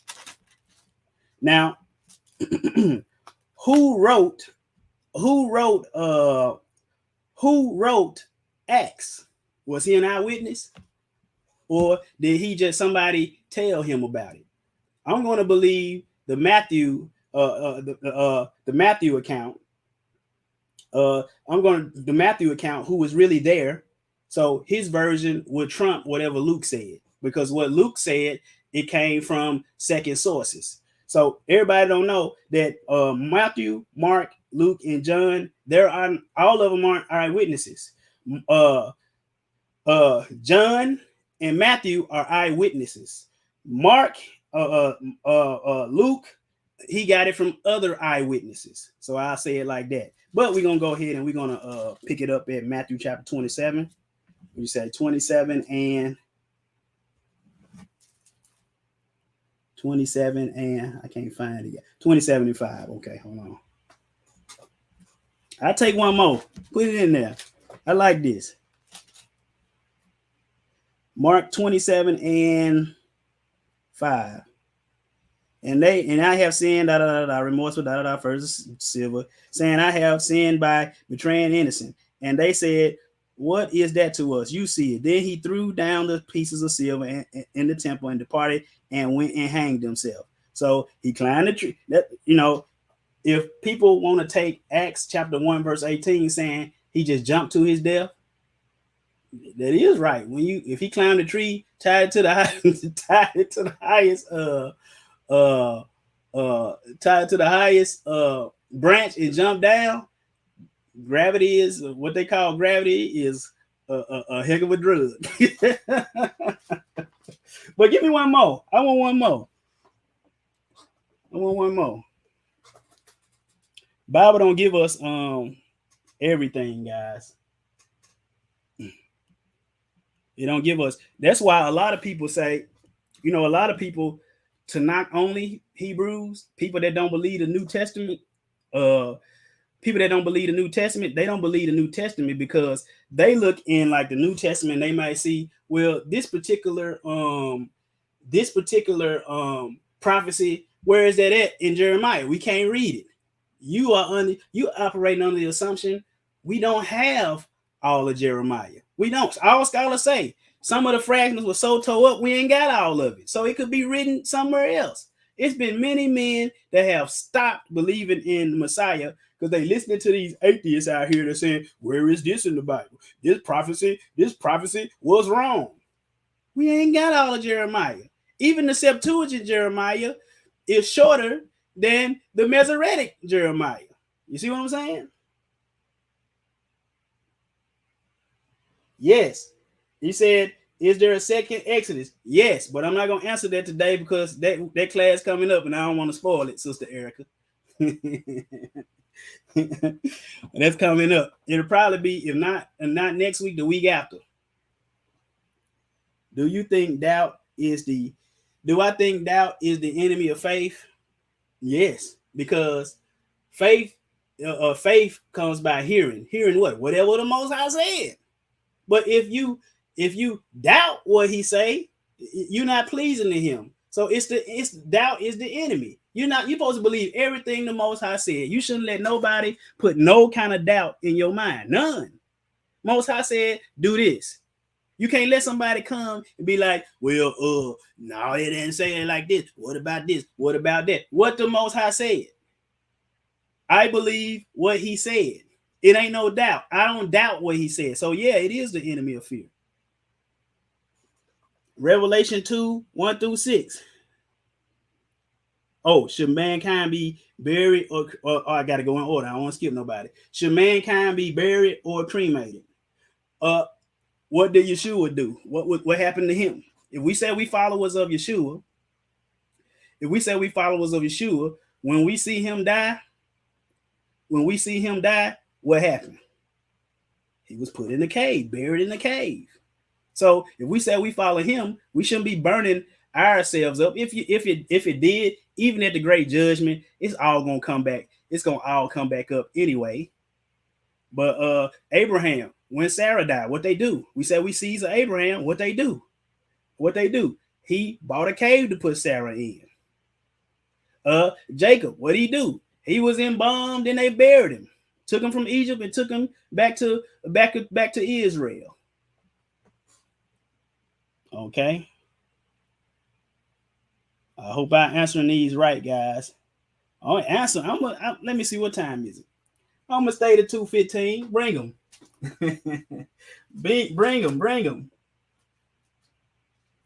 But to answer your question about cremation, yes, you're supposed to do exactly what the patriarchs did. How did they do it? Adam, when he died, he was buried. He was buried in the cave of Machpelah, right? And I know some people just don't have the money to.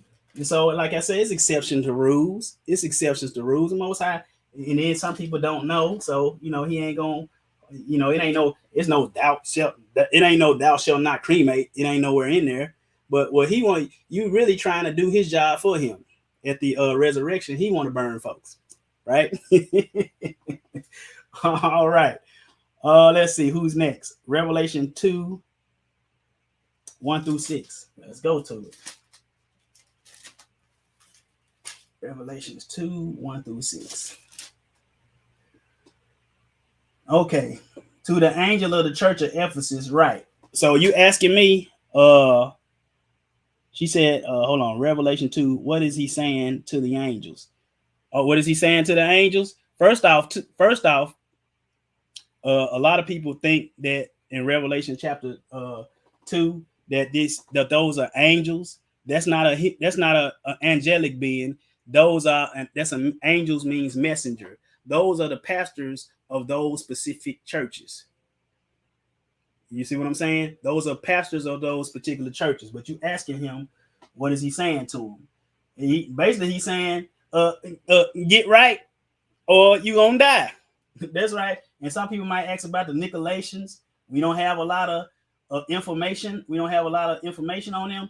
All he's trying to tell them to do is get back to your first love, patience. All of those things I keep in Torah. That's all he's saying to them. Saying, hey, get right because I'm coming back soon. That's all he's saying. And believe it or not, all them churches were destroyed. All of them. They were literal churches, and they were all like in a circle, like a circuit. All right. Okay. And also, Jameson's, to let you see, you might, man, it's an angel right there. Well, we're gonna go to Revelation chapter 22 and verse 16. Who wrote Revelation? The Apostle John. He wrote Revelation.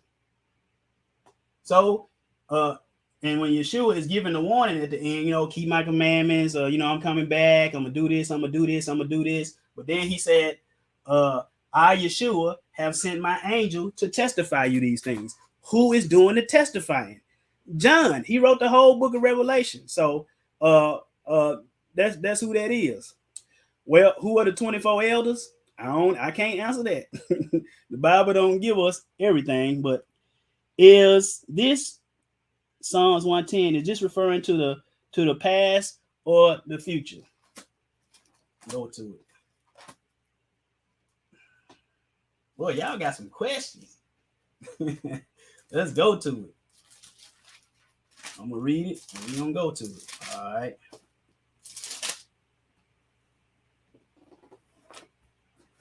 I'm gonna tell you it's both. David did this and Yeshua did this. It's a dual prophecy. So let's read it. The Most High said unto Yeshua, sit, or David at that time, sit at my right hand till I make your enemies your footstool. The Lord shall send the rod of your strength out of Zion, and you rule in the midst of your enemies. David did that, and Yeshua did that. Now, David didn't complete all of it, but Yeshua going to do all of it. All of it. Okay. It says, is this referring to, yeah, I just read that one. Where do you go when you sleep? And when you sleep, you're still in your body. You ain't went nowhere. That's what I'm gonna do, an out of body class. I'm gonna have to do one. It's so much to that, but yeah. While you sleeping, you still in your body. You ain't left your body. Let's see. Who are the 24 elders? I don't know who the 24 elders. Now it could be a lot of people say different things. Some people said that it's the 12 disciples, and then whoever the leader of the 12 tribes of Israel. We don't know. Bible don't give us. Bible don't tell us. When you say some things are added to scriptures, where are you getting that information? Let me show you. Like, if you have a good study Bible, in the center reference, and that's why I say stop buying these Walmart Bibles. It don't got no reference to where this verse is, so you need to have a good cross reference. So for instance, and then let me show you. I'm gonna go to Matthew real quick. Hold on. For instance, get a good study Bible, folks. Matthew, give you a good example of that, elder. All right. Now, like I don't know if you can see this, but like in the center reference, it'll have like a italic, like a 1 or something like that, and then it'll tell you that it was added. So instance, it says, verse 19, go ye therefore, make disciples of all nations, baptizing them in the name of the Father, the Son, and the Holy Ghost. The Holy Ghost, that's not in there. That's been added. So when you go to the middle, it'll have a little italic by it, and it'll say, that ain't in there. And I'm gonna show you another one. Let me go to it'll tell you it ain't in there. Now you can't just believe because it said that in the center reference, then you got to go do some Google work. Google is your friend. It is your friend. What do I recommend? Hold on. I'm gonna give one more. I'm gonna give Elder one. I'm gonna give Elder one more. 1 John. Give the elders all respect. We should have let Elder win first. My bad, Elder. All right, here we go. 1 John chapter 5. It says, for there are 3 that bear witness in heaven, the Father, the Word, and the Holy Spirit, and these 3 are one. Now, it has a number 1 by it. In the center reference, it will tell you it said only 4 or 3 very late manuscripts contain these words. Very late. So why don't the ones before it contain those words? You should go and look up Common Johannum. You can go watch our Trinity class, and you can see Eusebius. Not Eusebius. Saint Jerome. He had read the original Hebrew Matthew, and it wasn't in there. So you just got to go in and check behind. One more, Elder. Give the elders double honor. Mark chapter 7. Mark chapter 7. Like chapter 7:19, when they said Jesus made up, purged all meats. You look in the center reference on verse 19, it'll say, it'll tell you that there was a late added to the text. It'll tell you that. Now it's your job to go in and find it. All right. Key to life is Torah. When we read and believe most of the books of the Apocrypha, should we be fearful of this? I'm gonna do a class on this.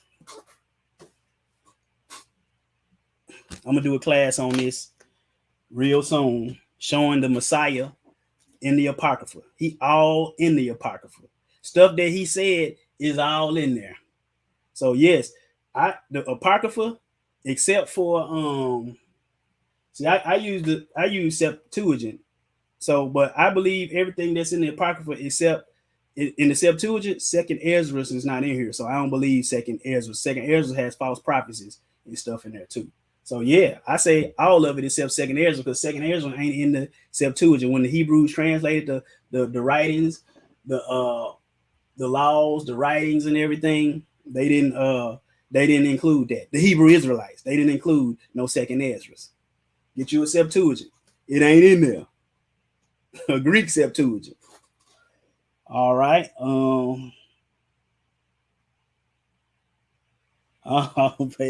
Yes, a lot of stuff like Easter in Acts. That's it. It'll tell you in the center reference. This ain't in there. So, but you can't just believe it ain't in there. You got to go research it yourself, right? All right. Auntie, women elder too, you know.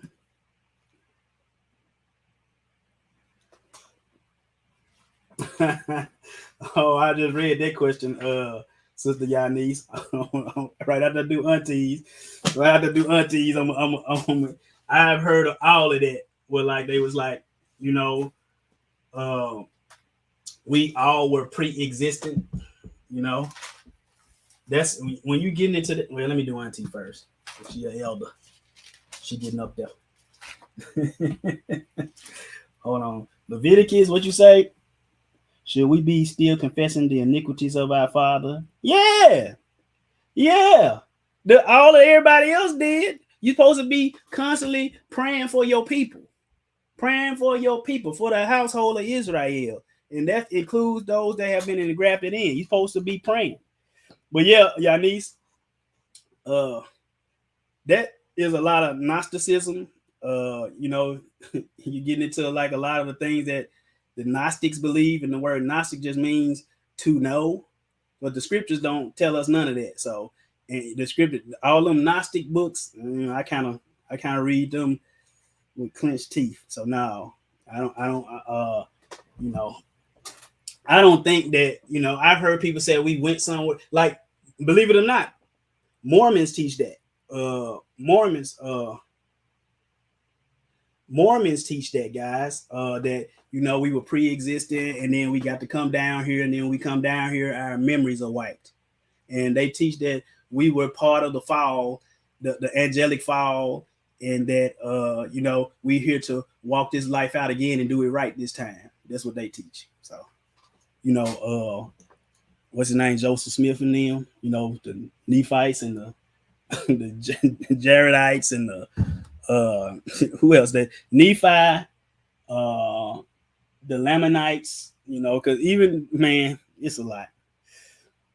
All right, key to life. You have to be careful in a lot of stuff. We don't want to veer too far off. It's good to know that stuff, because you might have to witness to somebody like that. It's good to know their doctrine. Is 2 John 1-5. Who do you think the lady is?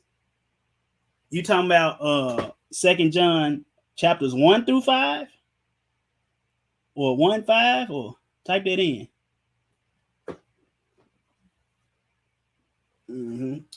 That Book of Mormon is, as a matter of fact, I keep my Book of Mormon on me. Hold on. It's in my bag over there. Because, man, I be waiting on them.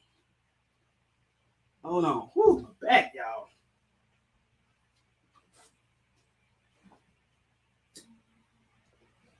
See? Boom. Keep a Book of Mormon on me. Well, 2 John. Are you talking about 2 John chapters? Let me see what you're talking about. You don't have verses. 2 John.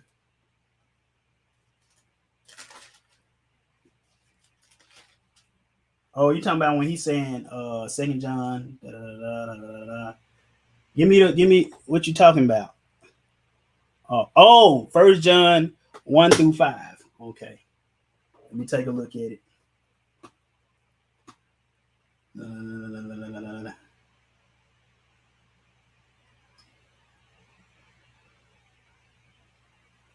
Are we in the same place? You said 1 John chapter 1, verse 1-5.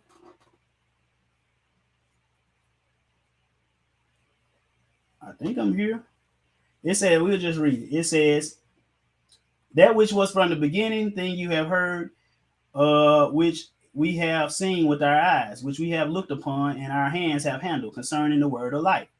Did they put something else? Okay. Oh yeah, I was like, I don't know what y'all. I don't know what y'all talking. Y'all trying to entangle me, like Jada Pinkett. Okay, 2 John chapter 1, verse 5. All right. It says, to the elect lady and her children, whom I love in the truth. That's just the chosen. That elect lady is the chosen of Israel. You can read in let's turn to Revelation chapter 12 real quick. Revelation chapter 12.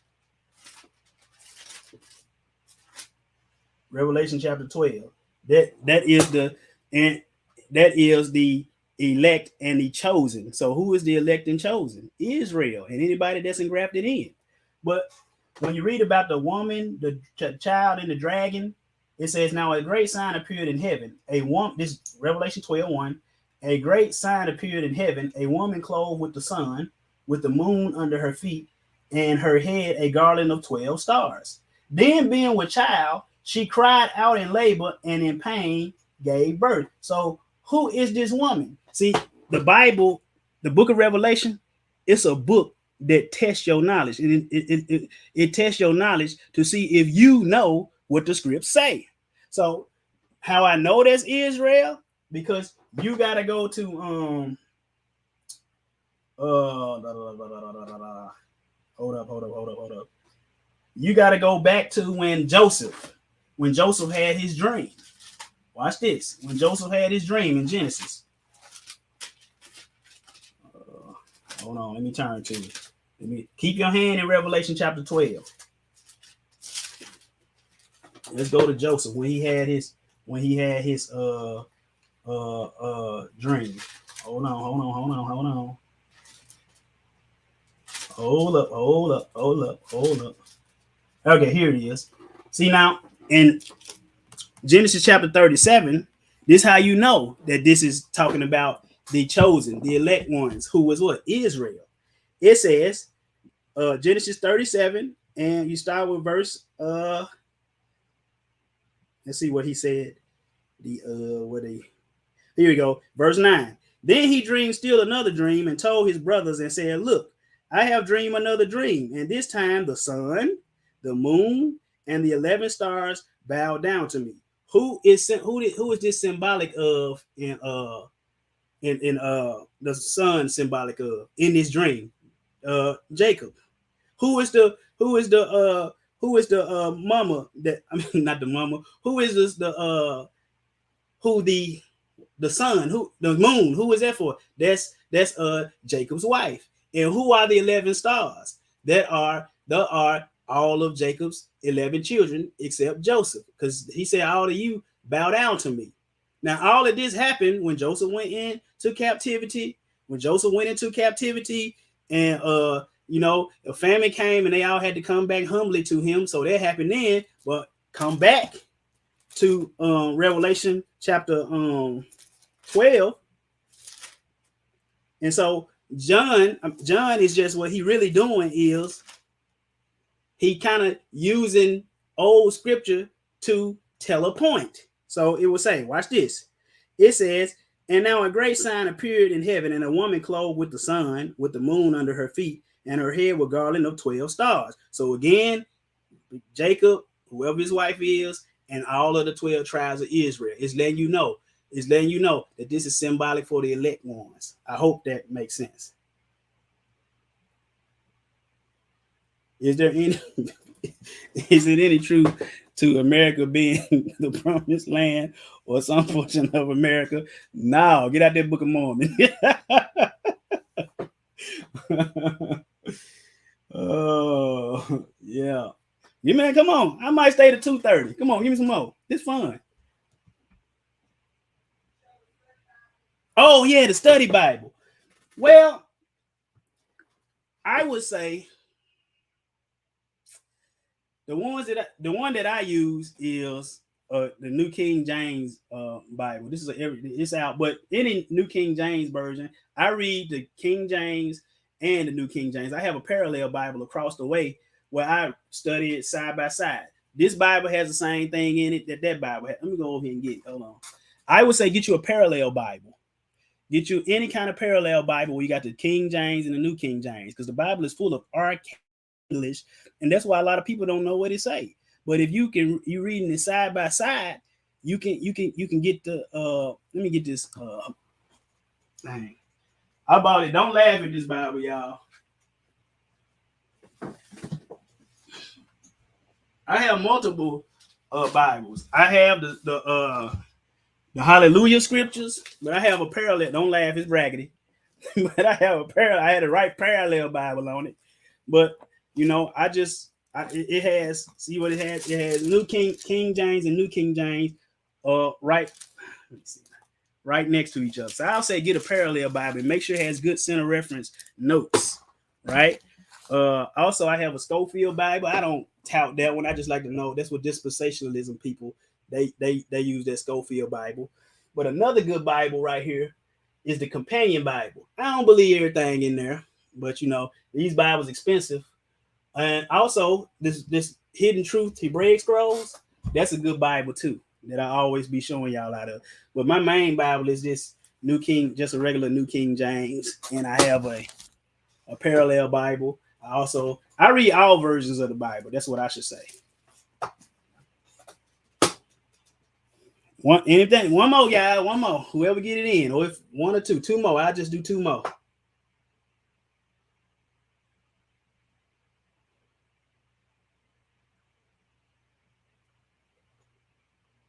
Y'all hurry up now, my back hurting. Mark 9:42, the unbelieving child. Let's go to it. What do you say? I can't see. What is it? 9:42.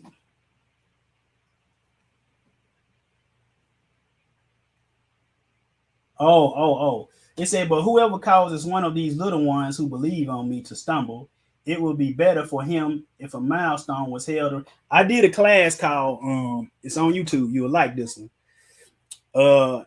It's called, what's the name of that class? But anyway, these little ones are not actual children. They're not actual children. They are believers in the Messiah. What you asking about the unbelieving child, though? About the unbelieving child. Let me see. I'll make sure I'm in the right place. 9:42. What about it?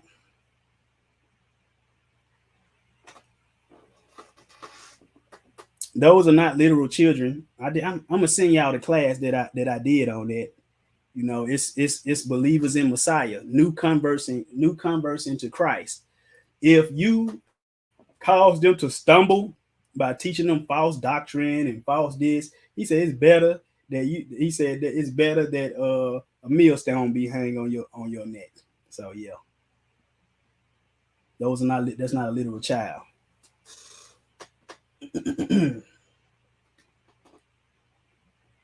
I hope that answered your question.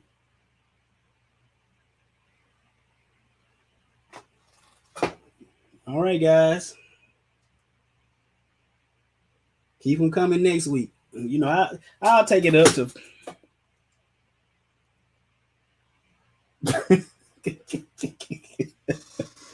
Moses having horns. I don't know about that one. You gotta enlighten me on that one, Sister Yanis. Enlighten me on that one. I'm gonna have to come down there with you and study. Or come up there with you and study. All right, guys. Thank everybody for coming on in today. You know, I hope I answered everybody's questions. Got off to a rocky start on that Susanna. I'm in Nazarius, and they were talking about Susanna. But yeah, but I hope I got you. I'll give y'all 30 more seconds to type something in. All right. All right, guys. Go to rapministry.org, type in your Bible questions, prayer requests, rapministry.org, and I'll get to you as soon as possible. Also, if you want to donate, rapministry.org, donate, go to PayPal, put in whatever you have, put whatever you want to do. No pressure. I want to thank those. It was somebody that donated yesterday. Thank you. And everybody that's been donating, thank y'all very much. But I'll see you guys. Go be an ambassador of Christ. You might be the only Tory that everybody see. But Tory that everybody see. But go and be an ambassador. Be a light to the world. Hallelujah. We out.